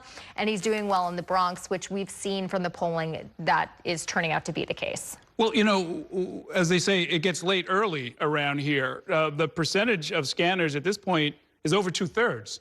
If this is a basketball game, we'd be in the third quarter, midway through the third quarter. There's going to be a shrinking amount of time and a shrinking number of votes. And as you know, we knew that, and as we've told our audience, whoever gets to 50% first is the winner. So this lead that we've been looking at since the first numbers came in shortly after 9 shows Zohran Mamdani about 7 points away from 50% and victory. Andrew Cuomo, again, we're expecting numbers to come in for him. You can say but 6. It's when you 43.8. Come on, don't be stingy. going It's 6 2 to points. 1 for Mamdani, that is striking, and that is telling, and that could tell the story. Yeah, originally when we first got that Mamdani first up tranche of 21 in voters Brooklyn. coming, or early votes 62% coming in, there was a scanners 10-point lead. hitting Mamdani had 9 or 10 without points, and ranked now choice that's voting. shrunk to Zohran winning about 8 precincts in points. Bensonhurst and But Dyker Heights. he's at 43.8% of the vote right now, and That's like you said, it crazy. just takes 50% Oh my God, plus the 1. podcast You know, vote, we have dude. Oh my about God, I am 40%, so 30. Dude, I joked. I said the podcaster vote was insignificant. It was inconsequential. I was wrong, okay? It's got all the motion, okay? Nick Mullen left, rise up. It's actually real. It's the podcast is real. All the boys, they got together, the Chapos, the Truanons, the Come Towns of the world. This community as well, I think, is like in the podcast circuit as well. I did not realize that Brooklyn was the crown jewel of New York. I had no idea, okay? I did not know it was like that. Hey there, Errol, and I'm with State Senator Gustavo Rivera from the Bronx, who is a Mamdani supporter. He also serves with him in the state legislature. I do not see a scenario where Zohran Mamdani will not be the Democratic nominee come ranked choice voting final now, round. You've been out with Mamdani on the campaign Stop. trail, and now we're seeing just in the early reporting that Mamdani looks like he's ahead of Andrew Cuomo. What do you think made a difference within the final days of this campaign? The thing that made the difference in the final days of the campaign is the same thing that made the difference from the beginning of the campaign. This has been an incredibly well-run campaign. The message discipline has been, I mean, just second to none, because it has been a consistent thing. How do we connect with people's lives? How do we change people's lives? How do we make our city more affordable? That is a message that cuts across the board. And these are early numbers, but they're positive. And what Bro, I have not let myself, I have not let myself believe, because I've been let down so much. Okay, I have been let down so much, as many of you have as well. I mean, but it seems like I'm seeing a lot of movement here in a very interesting direction, and it's causing me to, dare I say, feel just a crumb, just a little bit of hope. I don't know. I don't want to say anything too crazy, okay? But it does look kind of good, I think. I think that the message has a lot to do with the message. It's very dangerous feeling. Very dangerous feeling. I believe that a lot of the reasons why the governor started talking about affordability is because Zohran was talking about affordability. I mean, I think if you would have asked Possible me no at one this gets time 50%? last year No. what this campaign was going to be about, the mayoral The campaign, whole point of everybody would have probably said it's the going to be whole about point public of safety. ranked choice But the voting. reality is that the narrative changed, but it only changed because I believe that the Zohran campaign actually connected with what is really the worry of people's everyday lives. So certainly public safety is a concern, but affordability is a longer-term concern that cuts across all boroughs, all Forecaster all Harry and I think that the numbers are says, showing us that. "Holy Toledo!" I'll read it in his voice. Regarding New York City mayor, I think it's notable how different Emerson is from the other nonpartisan polls out there, and how much weight the conventional wisdom is giving Emerson, i.e., a lot. Now, to be fair, Maris and Manhattan out of the field earlier, still quite the split. A lot of Holy Toledo! A lot of the folks were paying close attention to this race, and I haven't been really. We were very much thinking Mamdani was being underplayed by polling. See early voting pre-Emerson. But if Emerson is right, you can't say they heard it. I'd also point out that primary polling is really, really hard. The average presidential primary poll is off by like 9 points. Throw a municipal election and ranked choice voting. My goodness, it's tough. So kudos to the people putting their necks on the line. Are they panicking? Is it panic mode? Is it panic hands? Is it panic hand time? Momdaniacs, rise up. Okay, this feed has got nothing. This feed's got nothing. What? To the Trump administration and the hatred and the division that it spews. We are showing people that hope. The mood is shifting inside of Andrew Cuomo's campus. Early ballots continue to come in for socialist hopefuls Zohran Mamdani. Sources tell the Post they are unsure Cuomo can make the gap with about a quarter of the vote left uncounted. New York City that a better day is possible. And today is the first of many of them. This is old. It's from 638. What are you talking Mamdani about? is endorsed by Bernie Sanders, AOC, and the Working Families Party. He is expected to show up here a little bit later in the night. It's going to be probably a late night here, but we will bring that to you as soon as he arrives. We're live for now in Long Island City, Queens. White guys, rise up, dude. All right, Allie, thank you. Look and at one this. of the things about ranked choice voting, some of the What is- candidates I have thought- teamed up to sort of Dude, cross Staten endorse Island? each other. That is the case at our next headquarters. Let's go out. Staten Island? What is happening? 38% for Zohran Mamdani at Staten Island? He's trailing behind by fucking 2,000 points in Staten Island? What is going on? I don't understand. What is this? What does this mean? Is Staten Island Hamas? I thought like Brooklyn is definitely Hamas. You know what I mean? Staten Island maybe like, Islamic Jihad, Palestinian Islamic Jihad Island, maybe. It's weird. It's weird how they're not Democrats, but dude, they're voting for a brown Muslim socialist. He is the least likely candidate to come out of, like, I didn't think that would happen. Let's check in now with our Dan Rivoli. He's standing by at the campaign party in Park Slope for Brad Lander. Lander, of course, cross-endorsed with Mamdani late in the campaign, so in some ways this is good news for them as well. Good evening, Dan. Hey, good This evening, was one of the Errol. The places? mood here is big, it's ebullient, and it's not because of the open bar. When I spoke to a Lander campaign official before the polls Staten closed, Island they said right they had now? 2 goals in this race: win the Yeah. primary and prevent The return Andrew for cops Cuomo for Bernie. from getting the Democratic nomination. And now, with the polls as they're counting the votes, they are really excited to see if cops can Mamdani. fucking ride the libertarian logo, if cops can be libertarian, they can be socialist too, maybe? I don't know. I mean, it literally doesn't make any sense. Adam Carlson calls it. Did I just get locked out of Twitter? What the was this? Stick a fork in it. Zohran Mamdani will win the first round of the Democratic primary for New York City mayor. Zero path forward for Cuomo to make up that ground with RCV. A Muslim immigrant Democratic Socialist, the front runner. Okay, well, we'll see. Yeah, I didn't get logged out. It was the MX1 thing that was in the link that chatter sent. Check out the New York Times photo of the Cuomo watch party. Oh, brother. And JC Polanco. But This lady, okay, I want to hear from her because she's always throwing daggers. This too. This potato man right here. Let's see how they're feeling. Effect on this race, do you think? It took the press for the day, but beyond that, it was a campaign stunt. It was a campaign stunt, no doubt. But let me tell you, Brad Lander went from who knows Brad Lander to being on national television last night. The whole world now knows who Brad Lander is. He's been on every national TV show ever. And considering that he cross-endorsed Assemblyman Mamdani, it bode well for the Assemblyman, him having to get arrested. I'll tell you this, 81% next of votes idea, maybe just get arrested. You may get some points. So let's talk about the endorsements. So Mamdani got endorsed by AOC and Bernie Sanders. Did that help or hurt? It definitely helped, no question about it. I think the mistake Mamdani made on that was not rolling it out as one of her. Oh, this was previously recorded. I want a real-time, immediate feedback from those guys. Oh, they were chirping earlier about how awesome the Islamophobic anti-Mamdani ads were. I want to know. I want to know what's up. He's been beside me every step of my career. He believed in me before I was even elected and helped get me to where I am today. And so I'm excited. I'm disappointed he wasn't #1 tonight, but I'm excited to see what he wants to do next. And whatever that is, electoral politics or otherwise, I'm eager to play a part in it. And seeing the polls leading up to Election Day and now seeing the results, what do you think it says about the electorate and what Democrats here in the city Future want from CBS their owner nominee? David Ellson's been eyeing a role for Barry Weiss at CBS Leaders who are News. going to fix their problems. There is a huge housing for crisis. 60 There is a minutes, huge I thought it couldn't affordability get crisis. worse. There is a child care crisis. People can't afford to live in this city. People want action. They don't want solutions from people who caused these problems a decade or so more. They are demanding action. They want Congress to act. They want the federal Don't show government me to that. act. They want No, our state stop. I don't government to want to act. even. And I they don't want to certainly even want our acknowledge city that. government to act. Stop. No, the 10 is too big. Okay, the 10 is too big. I don't want to acknowledge that From sort of white stuff. voters, high income, high educated.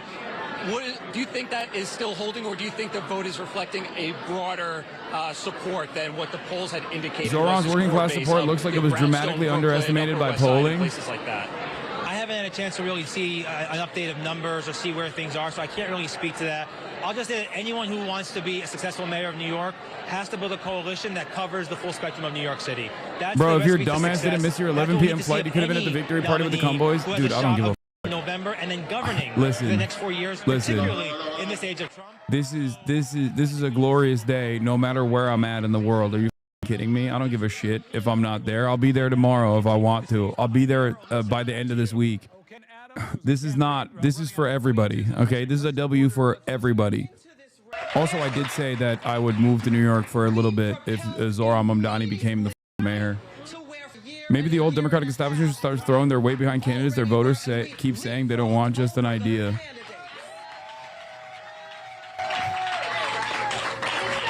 Look at that. Look at that. The commentariat is coming in. The commentariat is now coming in. The reason why this race is important, I don't want to say anything. I don't want to say anything crazy. But the reason why this race is important is because everybody focused on the New York mayor. When Eric Adams won, people started fantasizing about him becoming the next president, okay? The next presidential candidate for the Democratic Party. Obviously, that was laughable. He was dog shit, and we all knew that. But all the dog shit commentary people, not saying the Podjohns are, but like the Nate Silvers, the Nate Browns of the world, were running around talking about how Eric Adams is going to be the next president. That was what Matty Iglesias was saying, okay?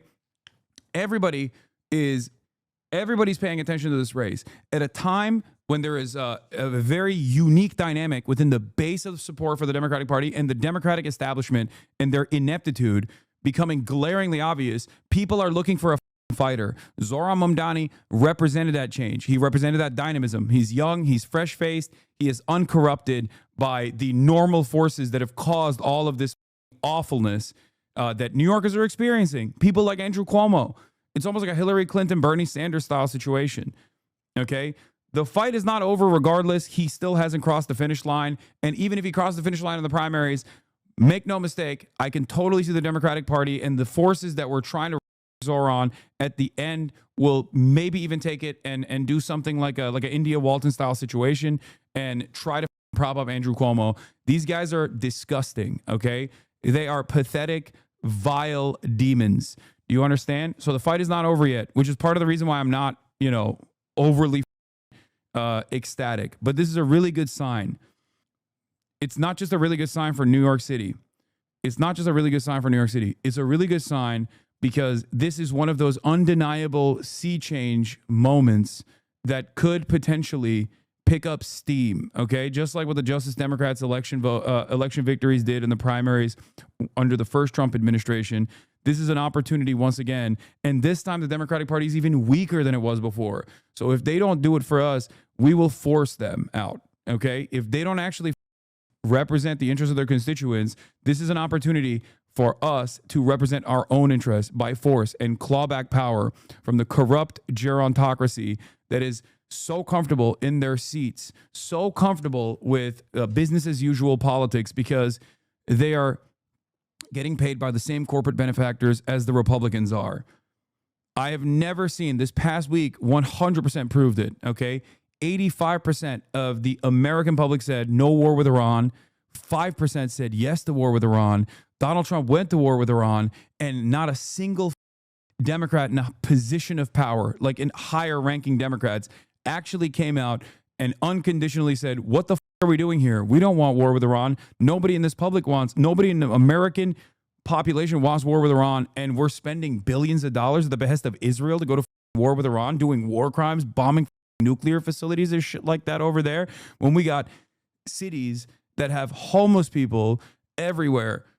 Cities are crippled, infrastructures are crippled, nobody has health care, there's an affordability crisis that's looming. All these, like Donald Trump supposedly won on the affordability crisis message, and he hasn't done dick. All he's done is deport your neighbors, and not a single Democrat in a position of prominence is actually using this to their advantage, even from a cynical, cold, calculated view.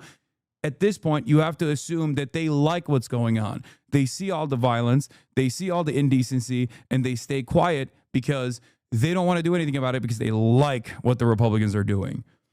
Okay? Layoffs happening everywhere. There's so much instability. And then we have the Gestapo blackbagging people in the middle of the street with their faces covered. Nobody knows if they're cops even. Maybe some of them are white supremacists that are deputized by ICE. And we just have to sit around and take it. It's bullshit. Okay?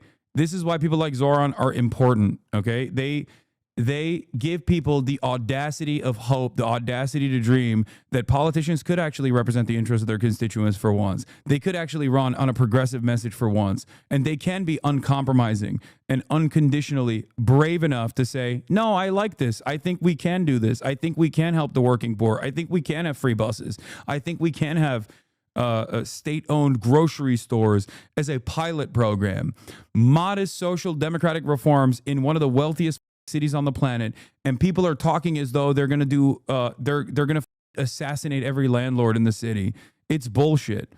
There will be no capital flight. Make no mistake. There will be no capital flight from New York City.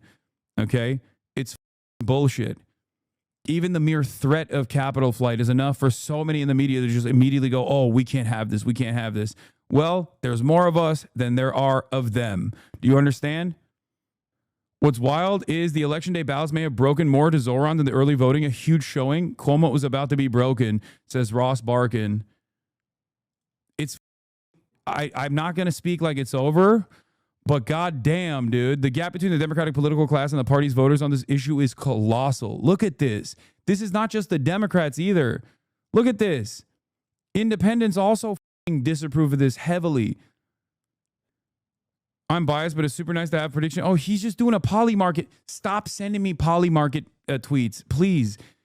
Nate Silver is a hack and a charlatan and is doing poly market ads for without revealing that he's doing poly market ads. But because the FTC doesn't work anymore, no one is going to regulate them. Okay. Michael Lang has called it. What about Andrew Cuomo's finished? Dave Wasserman called it. No, that's not really Dave Wasserman. You dick. Chatter, why are you like this? Yeah, Dave Wasserman's thing is not Calypsio or whatever. This is not a real tweet from Dave Wasserman. More good news for the New York City left. From Taniel, excellent news for the New York City left. There were 10 city council members of the Progressive Caucus who faced primary challengers today, some of them very ideologically polarized primaries. All 10 incumbents are leading by a lot.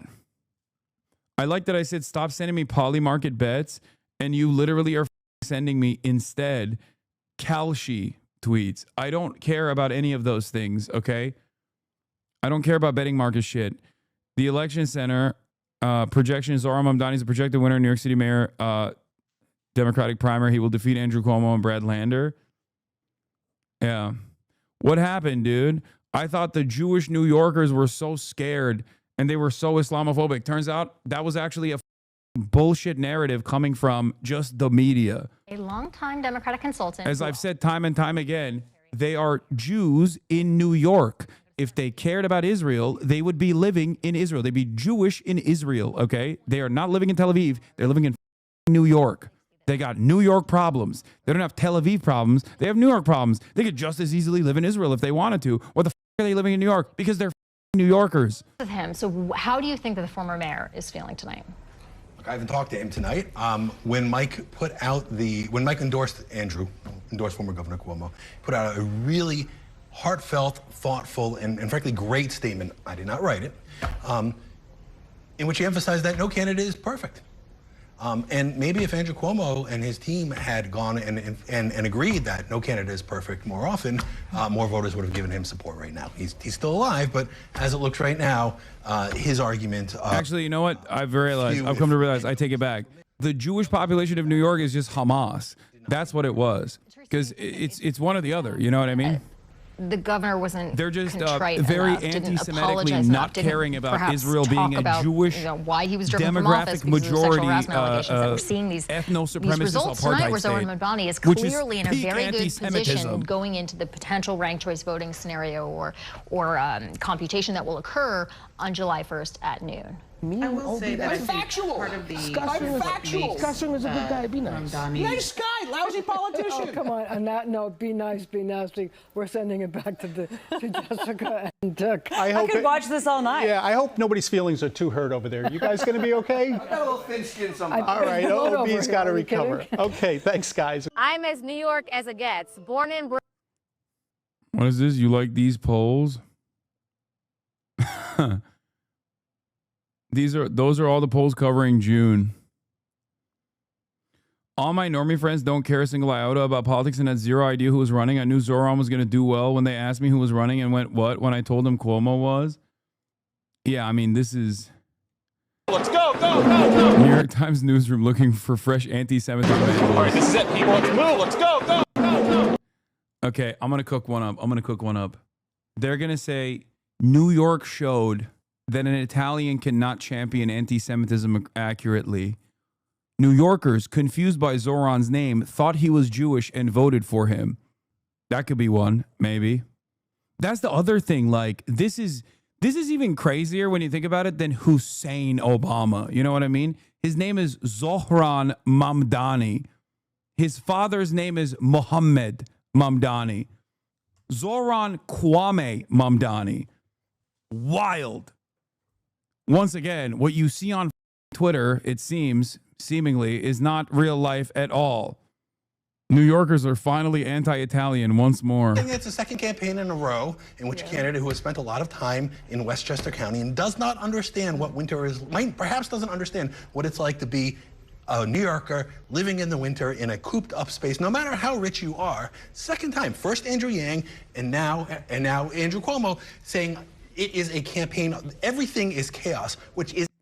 I mean, Andrew Yang and Andrew Cuomo both literally, for some weird reason, believed their own memes that like all New Yorkers care about is Israel. Because I remember Andrew Yang doing some shit like that too.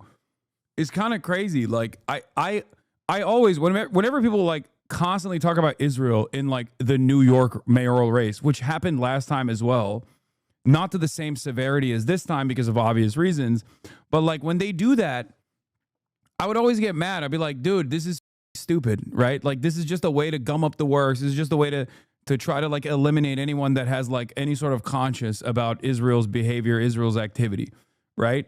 It was not Muhammad, it was Mahmoud. My bad. I said his dad's name is not Muhammad, it's Mahmoud. My apologies. Listen, and then they would always say, oh, you have to talk about it because New York has a lot of Jewish people. And again, I would get very mad because it's like, okay, but there are Jewish people in New York. They're not Jewish people in Israel. They're Jews in New York. They're not Jews in Tel Aviv. They're in New York. They're New Yorkers. They're Americans, right? So I think what ended up happening for a lot of these guys, because like Andrew Cuomo spent every waking moment being like, Zohran he hates Jewish people. He hates Jewish people the most. Zohran, mommy dami, hates Jewish people. He never talked about his policies. He literally just barely even made a dent in the notion that he had experience, which, by the way, we know what kind of experience he had. He had experience, like, you know, doing sexual assaults to cops. Okay. So I think like people probably were like, what the why do I care about this? I think this is a stunning result. I think the early votes, who they came from, where they come from, are staggering. We've never seen anything like it. Now, also, we have to reflect what's happened here. Zohran ran a positive campaign talking about affordability. Cuomo ran. Damn, this is ass cheeks, this audio. It might be because of I'm not bi, nor am I straight. I'm a Cuomo-sexual. After careful deliberation and consulting the literature, the Cuomo campaign, Democratic majority for Israel, and Glenn Dubin gave to me, I have decided to endorse the only man for the job. Next week, let's make our voice heard. Yeah.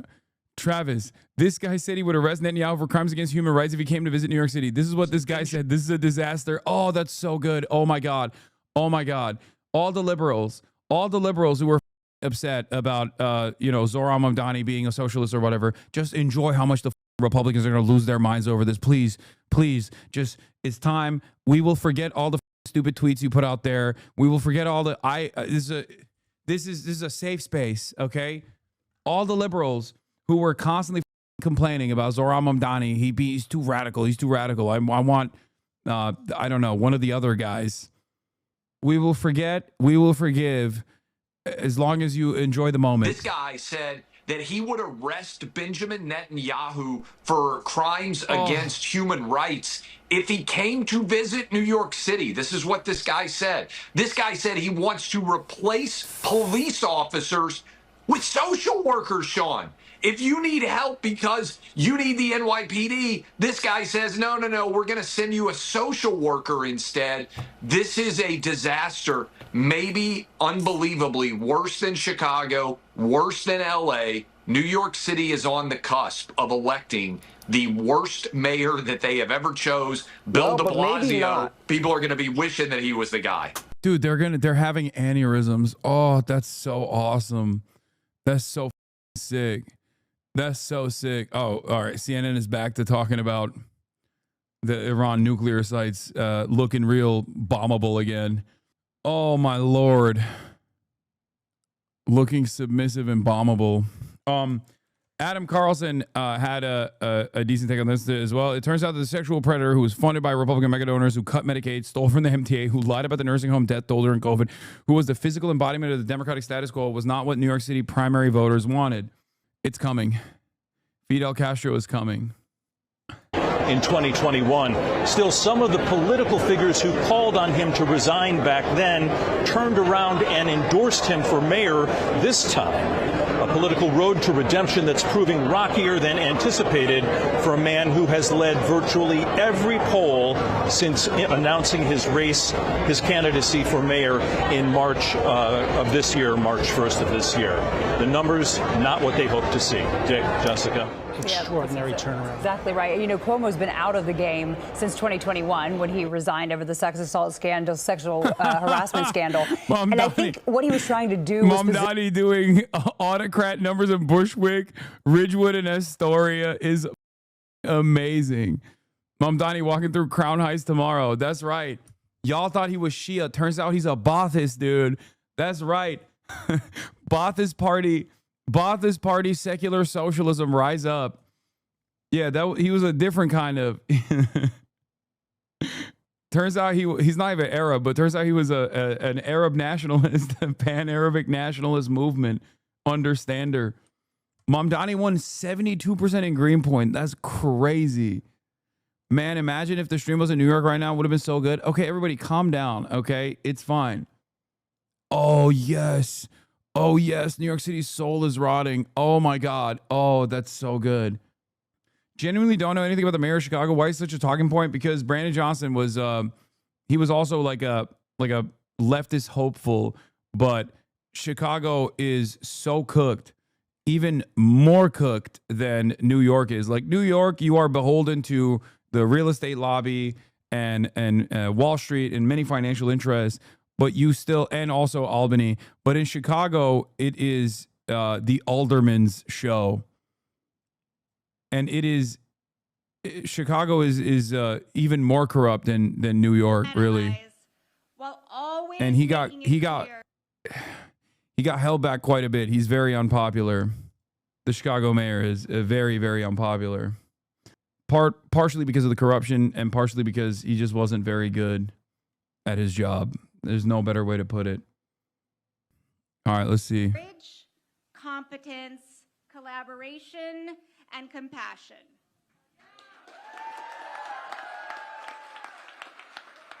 And with thanks to Chinatown swept by. I also know that the only way Cuomo's losing several precincts in Flushing to a socialist. John Lew's endorsement looks like it helped here. Chinatown and Manhattan is a Zohran sweep. Let's go. be twisted and risky and slow. Will we prevail? White Chinese rise up. By the way, there are numerous hurdles here, okay? You have the general, which will be an issue. Not as big as an issue, but still an issue nonetheless. But you also have, then have competence when you are the mayor, because the same issues that I was mentioning will still obviously persist. The same issues will obviously persist as far as like when he is mayor and he does try to do some of the things that he wants to do. I have confidence in him. He seems like an earnest person. So I have confidence that he will push very hard. Thank you all for being here tonight. The votes are still being counted, and the ranked choice tabulations will take a few days. But this much is clear. Together, we are sending Andrew Cuomo back to the suburbs.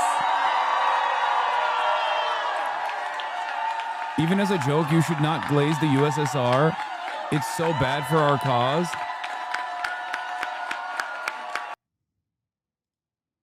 Shut up, bitch. Go out of here. With our help, Zohran Mamdani will be the Democratic nominee for the mayor of the city of New York. And we are on a path to win a city that all New Yorkers can afford and where everyone belongs. I really can't put into words what the support of everyone in this room tonight means. You all did so much to make this campaign possible. There are leaders here from organizations and people who supported me long before it was cool. I want to especially shout out Make the Road Action, Tough Action, Choose for Racial and Economic Justice. You heard just a few minutes ago from Public Advocate Jumani Williams. We have some other amazing people in the room, like State Assembly Member Emily Gallagher. Thank you. And I'll mention. Wasn't there a whole thing about Lander backstabbing Zohran? No, he did not do that. As a matter of fact, I think he stuck close by his side. I mean, it doesn't. It seems like who made a contribution to it this seems like campaign? Zohran's performance doesn't require much from second round ballots, but he will carry him. Most likely, he will carry him across the finish line. Years. I really can't believe you all did that. It is incredible. I always say that really the thing I am most proud of in public service is building the best teams, and we have the best Brad one Lander of all. literally did the opposite of Elizabeth Warren to Bernie Sanders. He stuck close. He stuck close by Zohran's side the entire process, and he sat there as people just looked foolish. Okay, this dorky-looking progressive Jewish man sat next to Zohran Mamdani as people yelled at Zohran over and over again about how anti-Semitic he is, and he just sat there and was like, he's not anti-Semitic. That's it. That's like he was by his side, very clearly a principled person, and definitely, I mean, what he did with the ICE, what he did with the ICE agents, like going and getting literally arrested, trying to save someone from being deported. Like, he's clearly a good person. He's clearly a principled person. He had every opportunity to take advantage of the momentum to be like, yeah, he is anti-Semitic. You should vote for me instead. I'm the real progressive. And he never did that. I don't think that should be discounted. I don't think it was as cynical as the way people say it is. At least the way he carried himself was, I think, very impressive. Really, your devotion, your passion, your belief in me as the right leader for this city mean more. And yeah, he was already doing that before he got photographed getting arrested. He was doing that already. He just happened to also be arrested while doing it again. And everybody else who worked on this team. I also need to thank some of the most important people in my life and on this campaign. I mean, Just now, Zohran's comms director tells us he's feeling very confident, gives credit to the relentless focus on an economic agenda. Just kidding, of course. I love Wordle and Connections, but I really urge the Times to cancel their new feature, editorial riddles. No one likes those. No, obviously, I mean the fear-mongering set of people didn't work. who are standing here behind me. What did Egg Boy say? Cuomo and all the people who lined up behind him absolutely deserve to lose. Just an absolutely cursed series of decisions. Oh my God! I'm sorry that Andrew Oh my God, Cuomo. Egg Boy, don't even act sweet right now. Don't even. This is your L to hold too, bitch. Who did Egg Boy even talk about? He was like, he had like a immediate out the gate loser that he was pushing for. He actually was also another one of these he also was another one of these like anti-Zohran. Now listen, when I said like liberals, this is your opportunity. It's okay. We'll let bygones be bygones. We won't criticize you. Obviously, Matt Iglesias is not one of those rats that are jumping the ship right now as it's sinking. Okay? That's a little bit different. It's just like, yeah, if Cuomo ran a better campaign, he would have won. Is so funny. Like all of the silly shit that Cuomo represented, and all of the centrist Democrats once again showed their ass on the last second. Okay, all of the centrist Democrats showed their asses. Bill Clinton came out and was like, "Only other guy that does rape as good as me. I have to do it to him." The OG, the legend himself. Remember, I made him almost. Did he almost make him HUD secretary too? Like, he's my day one. We love Epstein. Is just like such a dramatic understatement. I genuinely cannot believe my good fortune. You were brilliant the other day when I was detained, and you held it down in front of that crowd. Part of the elation among progressives tonight is about Israel. It wasn't just Even that though Mamdani you survived hate the opposition by mic, AIPAC, is that he and refused to even back better, down on Friday, and even leaned when into the he suffering went of back there, you Palestinians. should have seen. That too. We saw a That family plays a role in this as separation right well. before our I mean, he eyes. moderated his message quite a bit. A woman 8 months pregnant with her husband like ripped from her arms as we are Zohran standing moderated there, like his the message quite a bit on this stuff because he was constantly getting relentlessly hammered, like and it's a good moment to recognize once again that courage, bravery of this sort, saying what you actually mean, and making sure that it sticks, and being unafraid to say the truth about things like this, especially when it comes to Israel, when there's like an unlimited amount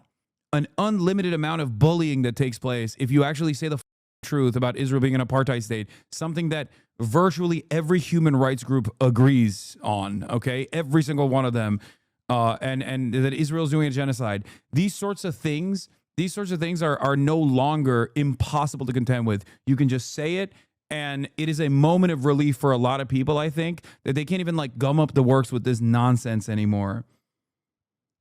Felix, I can't be the only Jewish Democrat taking this tonight. It's over. He's going to murder us. It's too late.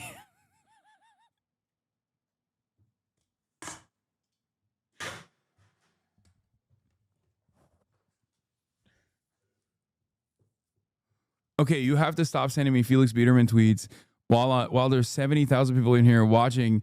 There's like people's parents are watching right now. They don't understand what is going on.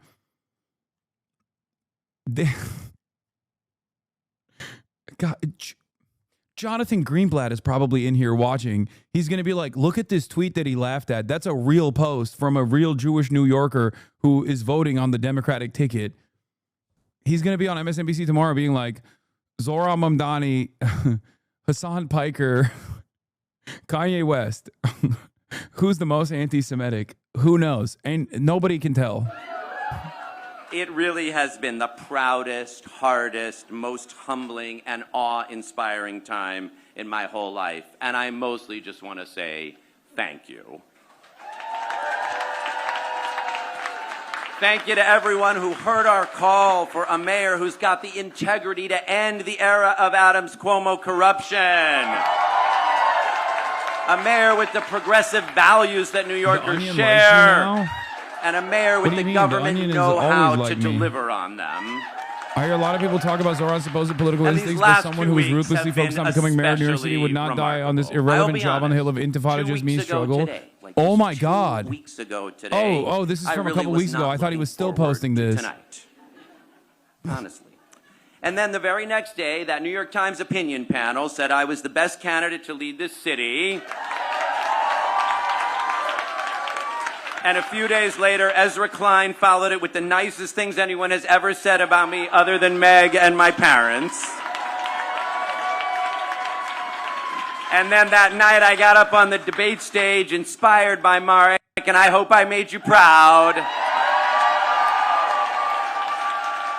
by showing New Yorkers just how unfit Andrew Cuomo would be. The candidate of people who walk around wearing Friends of the IDF shirts around the Upper East Side is doing very poorly. Survivors of sexual harassment. Get fucked, bozo. We're not going to allow that in our city government. That we're going to insist on a government that tells the truth, that stands up for folks who are undocumented, that insists on honesty and integrity at City Hall. It is not too much to ask for. What's happening in New York City is a blaringly loud message to those in the Dem establishment who still cling to old politics, recite focus group talking points, and are too afraid to say what needs to be said. We have a lot to learn from Zohran Mamdani and his campaign. That we're done with. Bro. There are people out there that are giving this advice for free 99, okay? Free 99. It shouldn't take for someone to overcome to take on this Herculean task like Zohran, coming out of nowhere and being propped up by simple people power, for the goddamn Democrats to actually turn around and say, hey, maybe we got to change our attitude here. Maybe we got to change trajectory. Stop following after things change, okay? Stop being followers. It's okay to be a leader, all right? It's so annoying. And my fear is that the Democratic establishment doesn't want to win anyway. So instead of looking at this moment and learning a very important lesson, that there is a lot of mobilization that can take place. There is a lot of animosity towards the way things exist in this country. Okay? And guys like Zohran populist messaging that hyper focuses on alleviating people's day-to-day stresses, their economic pressures that exist on top of them, is a successful method to campaign with. They can do this. But the issue is, do the Democrats want to do this? Will they actually do this?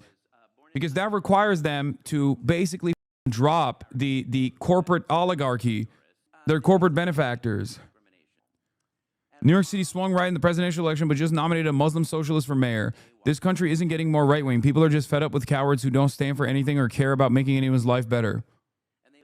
This is not the vote we envisioned. I don't believe we are winning this primary election. Cuomo campaign advisor Frank Cedillo, ex-chairman of the Brooklyn Democratic Party, told Cuomo will run the general election and the fight and deliver ballot line. He said, we're just transferring the race to the general election. Of course, this is what's going to happen. That's why I said the fight is not over. 75% Bangladeshi vote. This ad paid off. Bro, you told us all elections the Democrats simply are just going to become more right. Way? What? Are just going to become more right way? What do you mean? What? I mean, the Democrats have become more right-wing. They clearly have. This is a direct attack against that, because while they're going more right-wing, they try to make it seem as though they're doing this not for their own personal benefit, but because they want to win elections. They constantly present this alternative vision where there is this moderate voter who wants the same kind of fascist policies of Donald Trump, but just more gay, more smug, more elitist. That's not real, okay? That's not real. That's not what Americans are looking for. They're not looking for the gayer version of what Trump is offering. They're looking for any kind of vision that breaks the existing system, because the existing system they recognize is not helping them at all. A big part of Trump's appeal comes from the fact that he's a mallet. He's a hammer that destroys. In the eyes of people, he is a hammer that destroys all of the institutions. He doesn't destroy it to rebuild it. He doesn't destroy it in the right ways, okay? But at least it's a change, is the way that a lot of people campaigns. But I have to tell you, this was a really special, talented group of people. I want to thank all the elected officials who stepped up. I want to thank the labor leaders who stepped up. I want to thank the carpenters, where we got it started in HTC in 1199. Give them a round of applause. You suck. Also, those pig unions too, bro. Jesus really Christ. I want to thank Mayor Bloomberg, who stepped forward in a big way.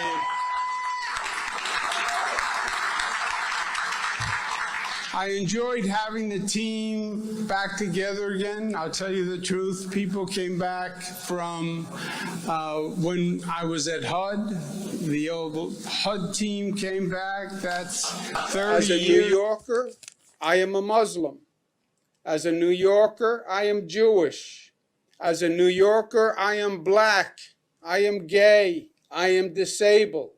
I am a woman seeking to control her health and her choices, because as a New Yorker, we are one community. That's crazy. I can't believe you brought that back. That was wild. Did you guys hear that? We discussed. But tonight was not our night. Why did he say that? Tonight was Assemblyman Mamdani's night, and Mamdani, he put together Assemblyman a great Mamdani. campaign, and he touched young people and inspired them. Hold on, and I gotta get moved my them and got them to come out and vote. And he really ran a highly impactful campaign. I called him, I congratulated him, I applaud him sincerely for his effort, and let's give him a round of applause and thank him for his campaign. Now, I want to look at all the numbers as they come in, and this ranked choice voting, and what the numbers actually say and do.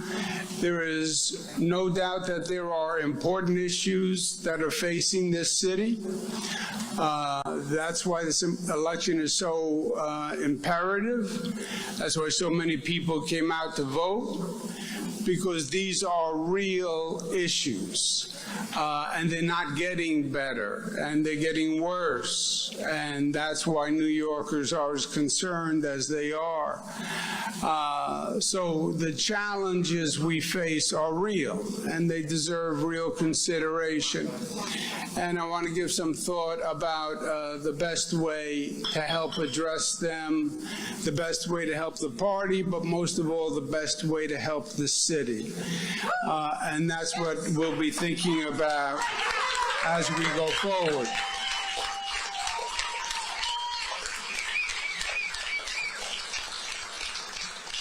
So we'll be looking at that. We'll be having conversations with that because the work is what is most important, and the city is what is most important, and the progress for the city at this important time is what is most important.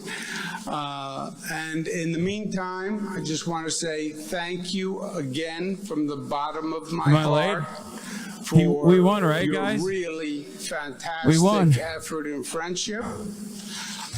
Again, I want to applaud the Assemblyman for a really smart and good and impactful campaign.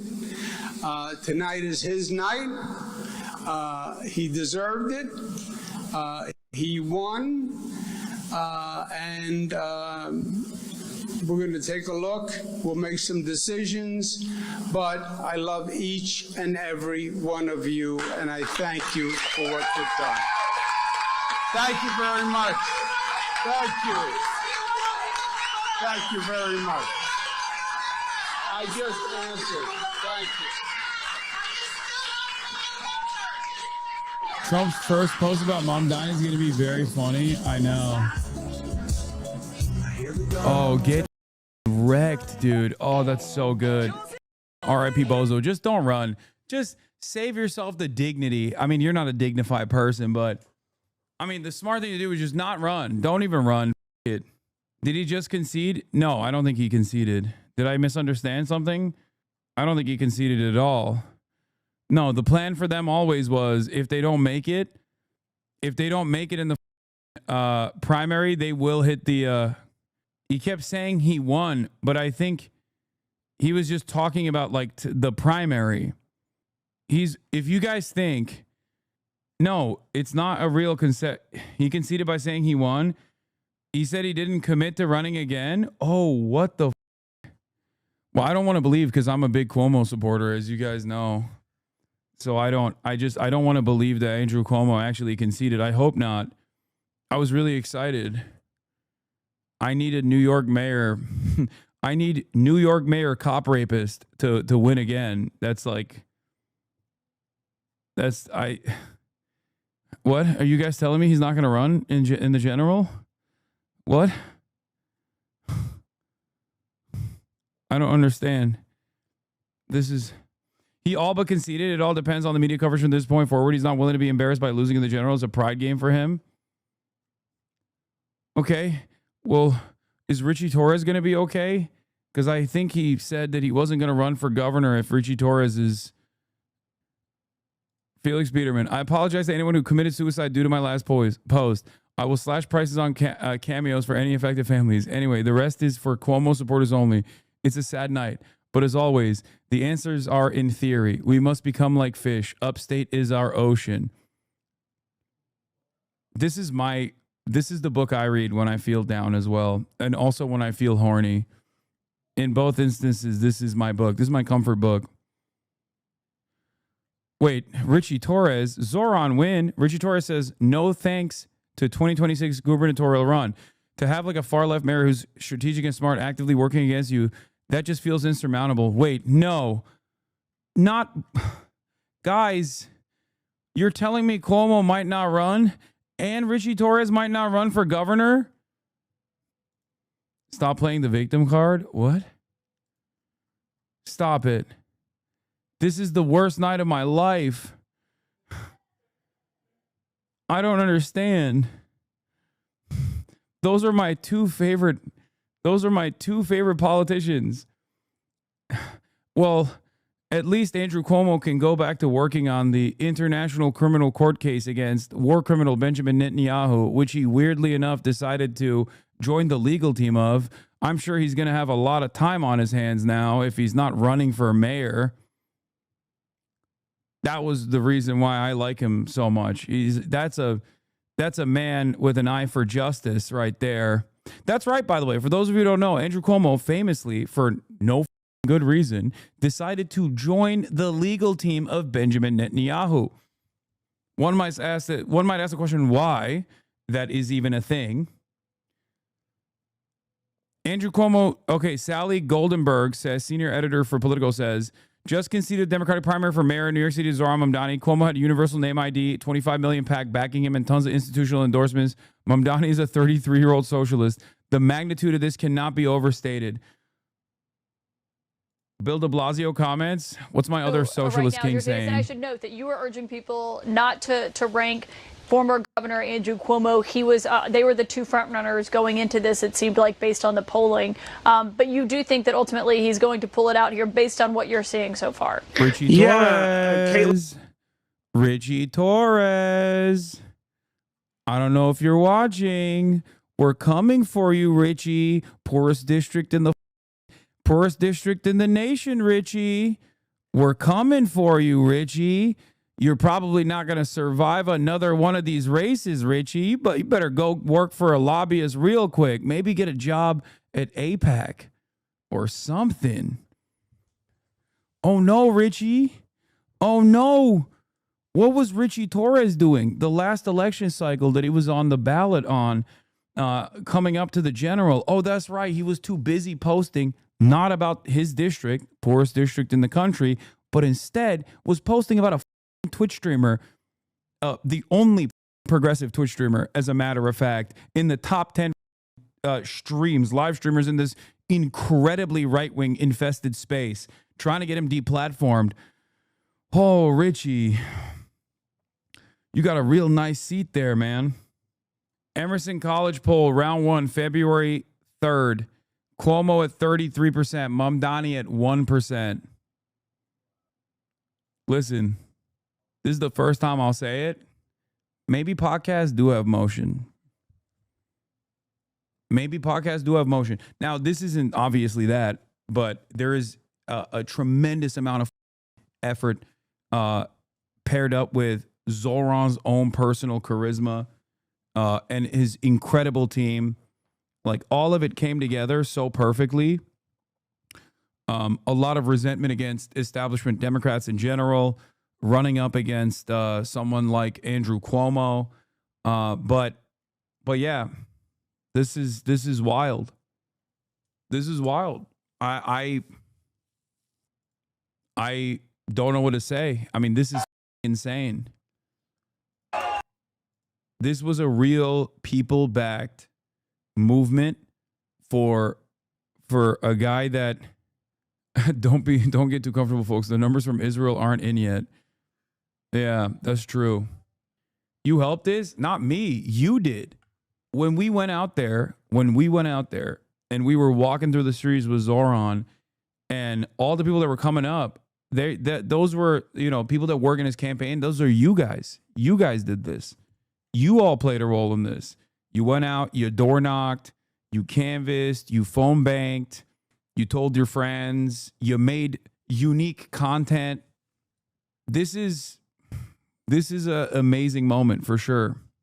And yeah, shouts out to Brad Lander, 100%. I think he had every opportunity to Zohran, every opportunity, and he stood by him. Respect to Brad Lander. Are you going to start apartment hunting? Like, maybe I spoke too soon when I said if Zohran wins, I'll move to New York. Tensions were high. I don't know what I was saying. Start packing your bags, buddy. You can only live in Brooklyn, or we will roast your ass. We need a chopped cheese review to validate your stay. That was just, I was not thinking. I was not, when I said things like, okay, remember, Lolo said he would get a biryani tattoo. Alexander Lol overruled. The people's lawyer said he would get a biryani tattoo. Zohran is potentially the next mayor of New York City. Okay, he just won the Democratic primary.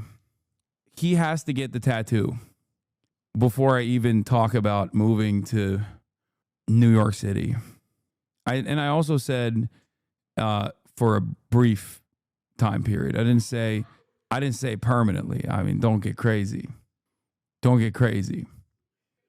Saw this TikTok of you and him. Which one? Oh yeah, you're an eater. You're a feeder and an eater.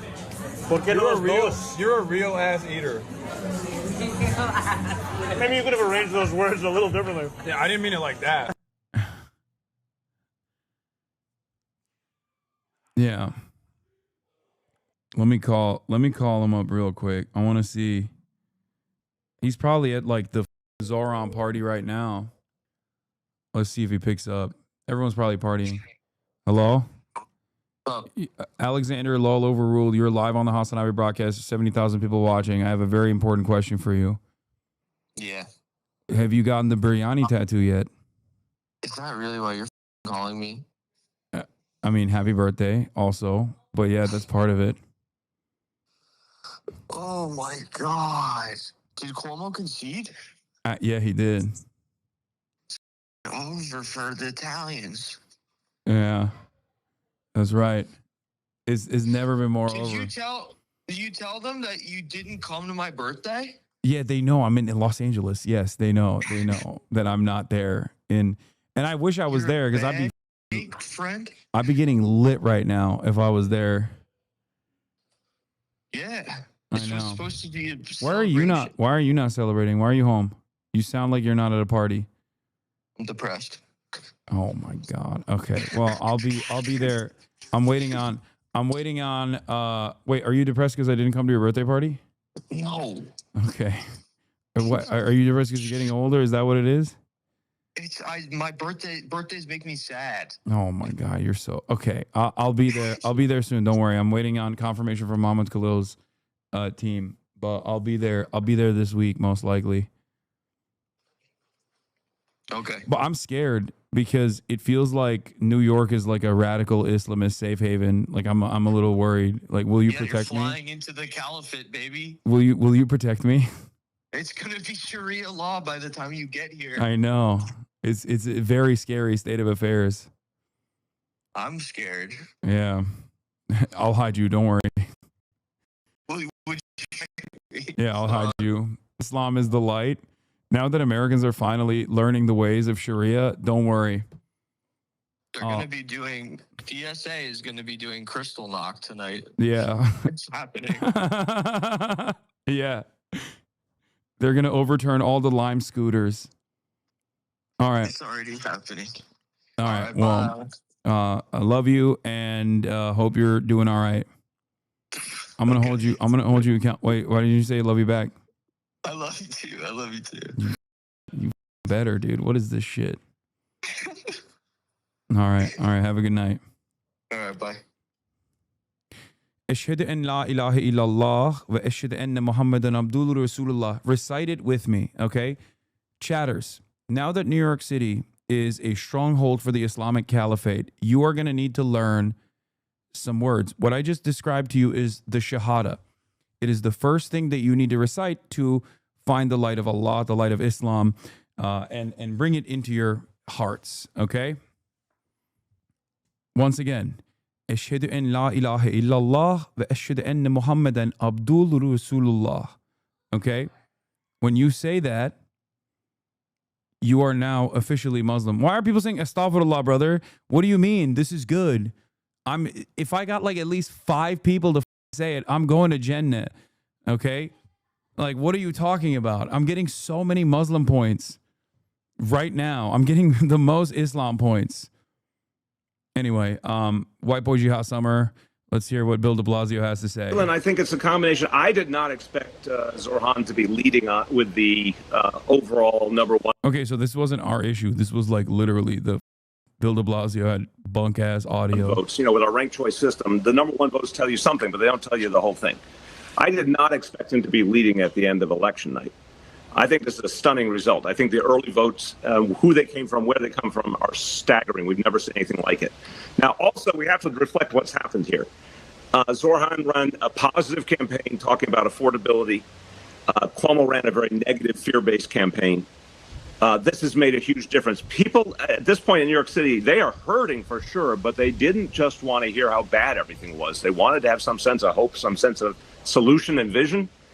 And I think the big story here is Zohran Mamdani as a person came across as a much more likable person, a much more connected person in terms of everyday New Yorkers, but he also spoke of going somewhere good, not just what a horrible situation we're in and, you know, keep the negative influences away. He actually created a vision of something positive that could change in the city. We got like 30 seconds left. What does this mean for politics in New York City? I mean, would you have imagined a candidate with a platform like what he's run on would be in this position? What does that say? It takes us right back, honestly, to where we were in 2013 when I ran. It was all about everyday kitchen table issues, income inequality, affordability, the same issues. I think it says the New York City electorate wants change. And they are progressive, and they had a candidate who actually made them feel comfortable. Huh. Mayor Bill de Blasio, we'll wait to see who is the next mayor. Thank you so much for joining us on this breaking news. Thank you. We saw this earlier. I want to see, God, I want more. I want more. I want to see hogs crying. I want to see more hog tears, bro.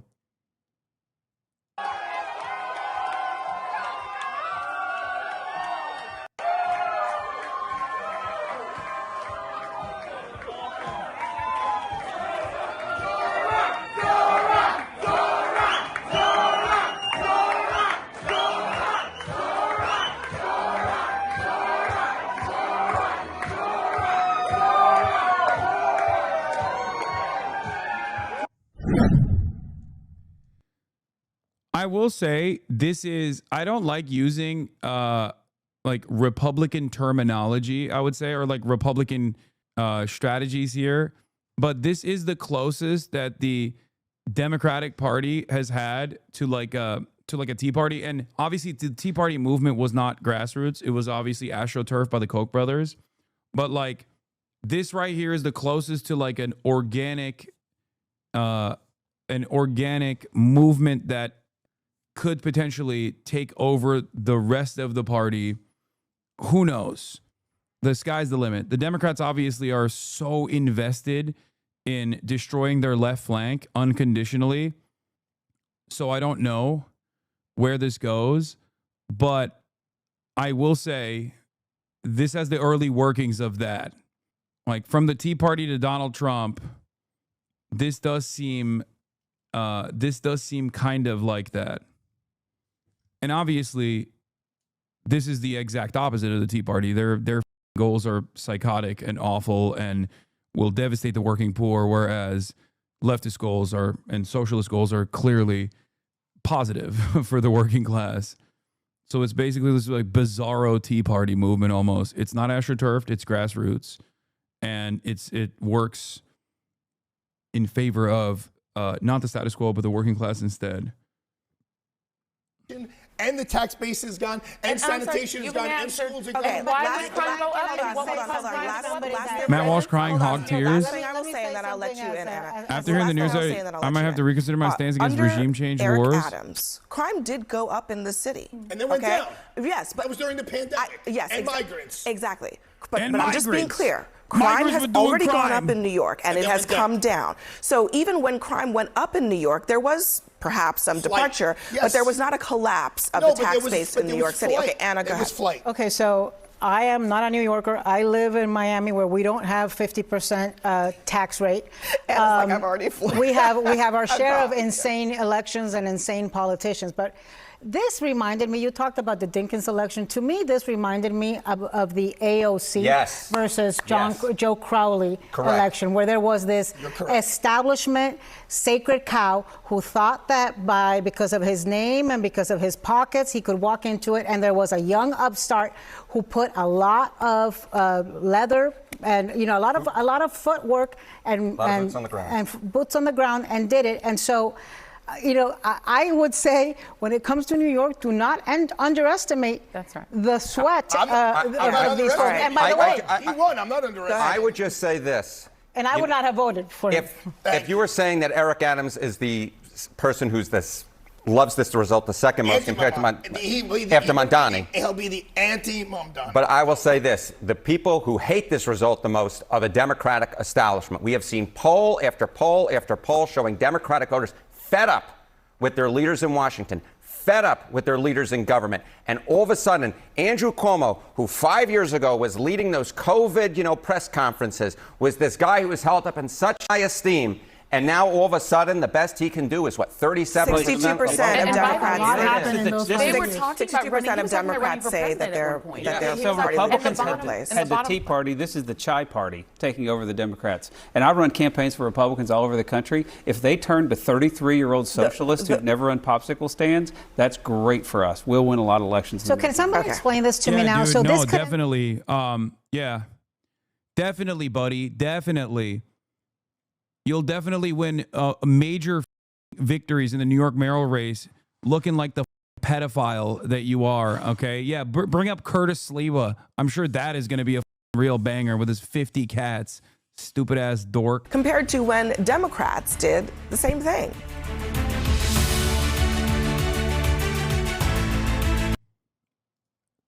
Mamdani getting more than 1,600 votes in AD 48, which is mostly the Orthodox neighborhoods of Borough Park and Midwood. Can't wait for you to dig up his speech from second grade, Jacob.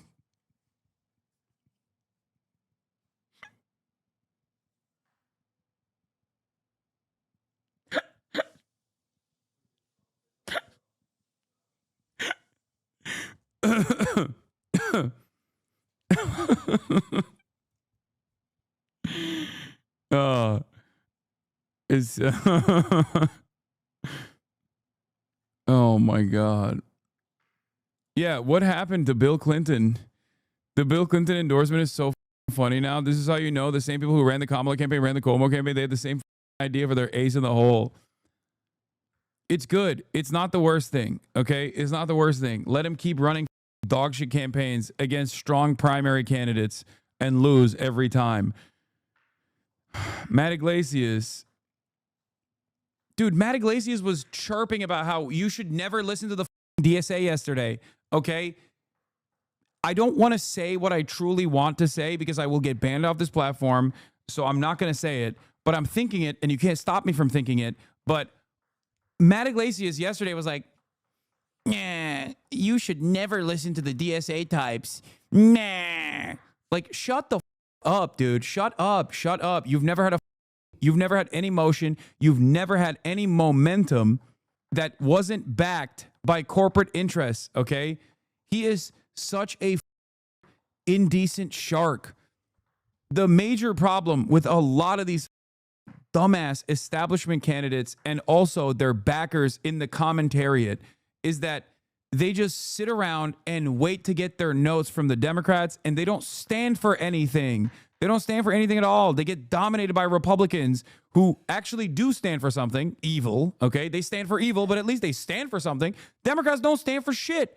So they're constantly on the defensive end. They're constantly sitting around and consistently capitulating to the right-wing issues that they are dominating over the media ecosystem with is so stupid. That is what I'm saying. If according to left populists, the best left populist campaign's performance level can win a primary in New York City, then what are we even arguing about in terms of winning a national majority? Shut the up. You said he couldn't even do that. And now you're like, oh, well, it was an easy victory. So why couldn't Andrew Cuomo win then? Dickhead. Why couldn't Andrew Cuomo win it then? He had literally the Cuomo name. Charlie Kirk from the top row with 2001 levels of racism. 24 years ago, Muslims killed 2,753 people on 9/11.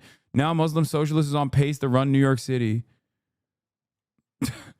Jessica Tarkov, my queen. Charlie, this is so gross and Islamophobic. Take it down. I think he knows. Jessica, I think he knows. I think that's why he posted it. Zohran is winning majority white, Asian, and Hispanic precincts tonight, and the majority black precincts are not the landslide Cuomo hoped. So many characterized it as a campaign for white socialists / transplants, and it was never true. Yeah, the business community is having a panic attack. Laura Loomer freaking out about Muslims. Yeah, no, shit's going to get so much worse. New Yorkers forgot all about the victims of 9/11 killed by Muslims. Now Muslim communists will be the mayor of New York City. Get out while you can. Yeah, that Zohran hater who wore that huge yellow bring back the hostage pin got like 0.9% Lamau. Yeah, because his bring back the hostages pin was too small. I told you when I saw that pin, it needed to be way bigger, bro. They couldn't see the pin. They couldn't see. They could not see how little the pin was. They couldn't believe it. They were like, you don't care about the hostages, it seems. If he wore a much larger pin, he would have gotten he would have cracked 2%. That guy was in the race exclusively to over Zohran, by the way. He was there for that alley-oop from Cuomo to whatever the fuck his name is, I forgot. Hyper-engaged, college-educated, white liberal moment. My aunt who lives in Manhattan says the Clyburn endorsements soured, negatively polarized her against Cuomo even more. Clyburn, Bill Clinton, Bloomberg, etc. Keeping the old guard does not bode well for Dems. This is what I meant by the Dem establishment not being discredited. It is, and it should be. Republicans are doubly because this racist angle of attack won't work well when facing Adams, a black man. I mean, there's no Republican motion anyway. Oh, Sam. Uncle Sam. He said, Senator Schumer, might a congratulations to the winner of the Democratic mayoral primary in your city be in order? Oh, that's the other thing. They got to kiss Zohran's ring. David Frum, well, at least we can retire the faded and false line. Anti-Semitism has no place in New York City. Bro, Jewish New Yorkers voted for him. What are you talking about? These guys are literally hysterical. They live in this like weird ass echo chamber where they think like, where they're just like, no, you don't understand. Jewish people are terrified of the Zohran victory. It spells trouble. It's anti-Semitism central in New York now. It's over. They're going to do pogroms. They're going to do Kristallnacht. It's like so stupid. If anything, Judeo-Bolshevism is back in a big way, okay? That's what I'm looking out for. That's what I want. That's what I want. Rise up. It's feeling red hot, but not Republican, if you know what I'm saying. Islamogoshism and Judeo-Bolshevism have combined powers to become an unstoppable force, okay? It's clear that the false anti-Semitism accusations don't sink political campaigns anymore. Not all of Zohran's messaging fits mine, but I'm proud of him for not faltering on the Intifada even days before the primary. Yeah, that was so stupid. They were like, ooh, Intifada. But you said, he did not even say globalize the Intifada himself, which even if he did, so the what, okay? I'm sorry. It's 2025. You're afraid of an Arabic word? Is that what it is? Like we're upset now? Like get the out of here. Oh no, Arabic words are scary. Okay, well then the backdrop of all that shit that's popping off, there are literally like thousands of children being murdered. Miss me with your stupid ass false crocodile tears over here. Mohammed El Kurd, consider the Intifada globalized. This is how he won Staten Island. They all got flooded with flyers calling Zohran Hitler too. Not surprised he did so.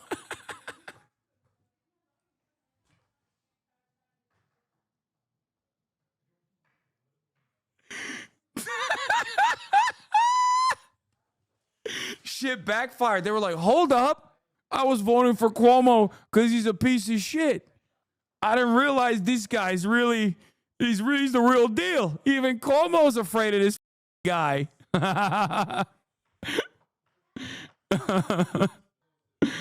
Oh no.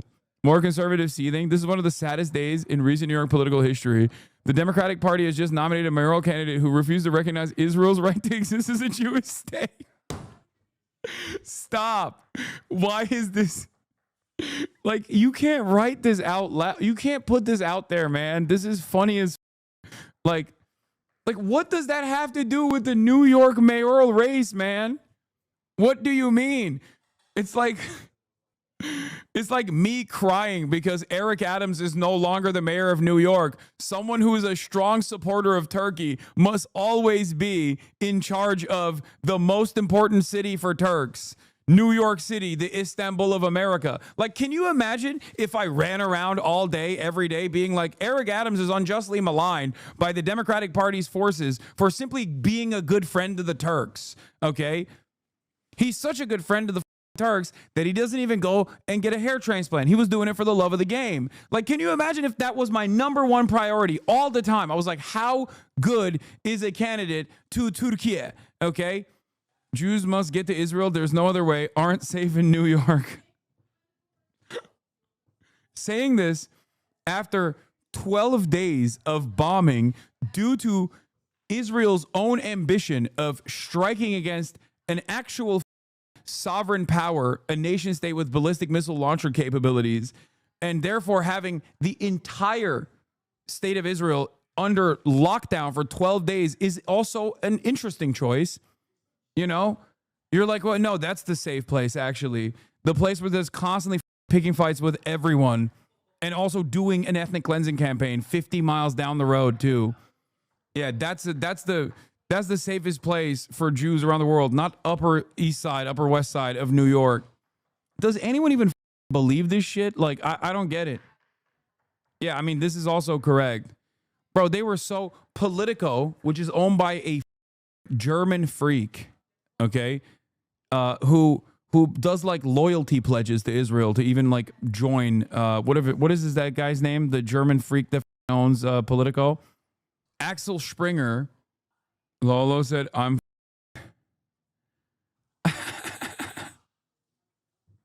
it's true. It's true. That bitch ass, he got a tattoo and it wasn't biryani.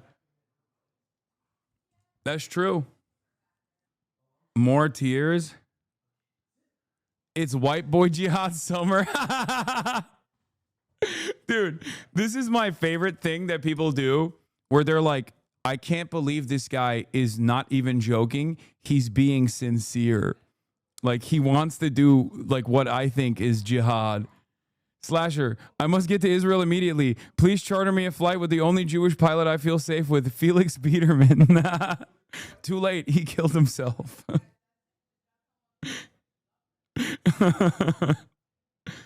Oh, man. I can't wait to see what Trump cooks up against Zohran. I can't wait. Kaya, come here. Place. I can't wait. Place. I can't wait to see what Trump cooks up against Zohran Mamdani. It's going to be crazy. Hassan is whiter than you are, though. They're getting confidence since the Islamification of the U.S. is a success. Alleviating the economic...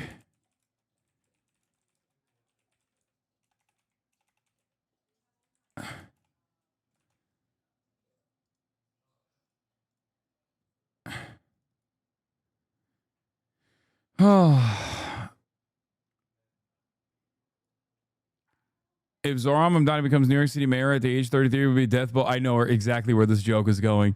It'll be a death blow to millions of young South Asian men in this country. Every Desi parent is going to be like, Zohran was mayor of New York City at 33. You haven't even bought a house yet. Why can't you be more like him? Oh, dark days ahead for South Asian men. Oh, it's true. Kaya, Place, you just got back from a walk. God damn, girl. Update from the podcast Occupied Government. I saw this already. We come for the Red Scare podcast tomorrow. That's right. It's over. It's over. Now we await from Zohran. You know, we'll see people do the more detailed breakdown by Assembly District and so forth. I really this did. Is just I really did a major fail by not going to New York. I should have. The orange is for Zohran, and if you look at Brooklyn, that's where he really runs up the score, about a 17-point Delta there in Brooklyn. We expected Mamdani to do well there. We weren't sure about the other boroughs. I mean, Queens was a borough where it looked like Cuomo. Zohran won. We're in the bomb shelter. Instead, Mamdani winning Queens by about 8 points. Of course, the vote tally is not complete. You're Manhattan laughing. winning by about 6 points. Comedians had to go to the bomb shelter because Zohran won the mayoral primary, and you're laughing. You think it's funny? You think it's funny? This is real. Lol, no one named Zohran will ever win the New York City mayor race. Good luck with that. Updates on the New York City race? Oh, he's thinking about it. I told you, in a phone call with the New York Times, Andrew Cuomo confirmed that he was conceding the Democratic primary for mayor, but was still considering whether to run in the general election in an independent line. I said he won the primary election, Cuomo said. I called it. I said I wanted to look at the numbers and the ranked choice voting to decide about what to do in the future because I'm also on an independent line. And that's the decision. That's what I was saying. I want to analyze and talk to some colleagues. I'm telling you, dude, he's not. Oh, yeah. Reminder that the Piker Broadcasting Service is brought to you by the viewers. Please subscribe to keep the show and its editorial independence. You can subscribe for $6 or for free with a Twitch Prime. Get those subscriptions out. PBS. You can subscribe for free with a Twitch Prime as well, or gift subs for others. Most Jewish city in America, and Netanyahu's lawyer ate 3 plates of dog shit. Man, you love to see it. Yeah, it's not even the most Jewish city in America. It's the most Jewish city in the world, by the way. New York has more Jews than Tel Aviv, if I'm not mistaken. What are we doing? What is this idiotic narrative? Can we please put this dumb shit to rest? After tonight, I think we should please never entertain this, because leftists do this shit too sometimes, where they're like, oh, well, they have to talk about this. They have to talk about this because there's a lot of Jews. There's a lot of Jews in New York. They don't give a f. They're American. They live in New York. They don't live in Israel. Shut the f up. Dude, it is the easiest thing on the planet. If you are a Jewish person in the United States of America, it is literally the easiest thing on the planet for you to live in Israel. Israel begs you to go live there, okay? Jews here are actively choosing not to live there because they're American, okay? Because they're American. They might have some family members that live there, okay? Maybe they don't talk to them that much. Maybe they do talk to them, but, you know, they're just like, I'm not going to live there. I don't give a shit. They're American. They're New Yorkers. It's so annoying. I hate this shit. Oh, you gotta glaze Israel, dude. You have to say that Israel has to be a Jewish ethno state. Like, you have to make sure it's a Jewish ethno state. You have to say it as the running for New York mayor, running for local dog catcher. You have to say it. Please say it.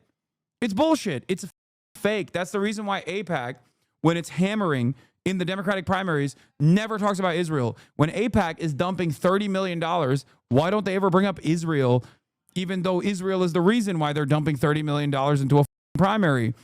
Let me tell you why. Because they know nobody gives a Nobody gives a about Israel. What are we talking about? And the people that do give a either are like insanely invested and they're marginal, or vote for the Republican Party because they're psychopathic evangelical Zionists who think that like this anime style end of the world thing is going to happen if all the Jews are shipped off to the desert. Or there are people who actually care in the opposite direction, and those numbers are much higher. Thank you. I wish your district in Delhi could vote. This is honestly a nightmare. Polymarket predicts Zohran Mamdani as the winner of New York City mayoral race with a 99% chance. This is really... Bro is in Uttar Pradesh. Why? From Uttar Pradesh posting with the Israeli flag, thinking that people don't know where they're from. We know you're hood, little bro. We know.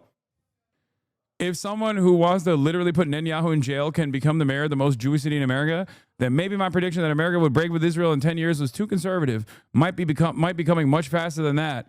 AIPAC lost massively tonight. No one buys their obnoxious gaslighting anymore, Jewish voters included. Hey, so are we tight with the next mayor in New York City?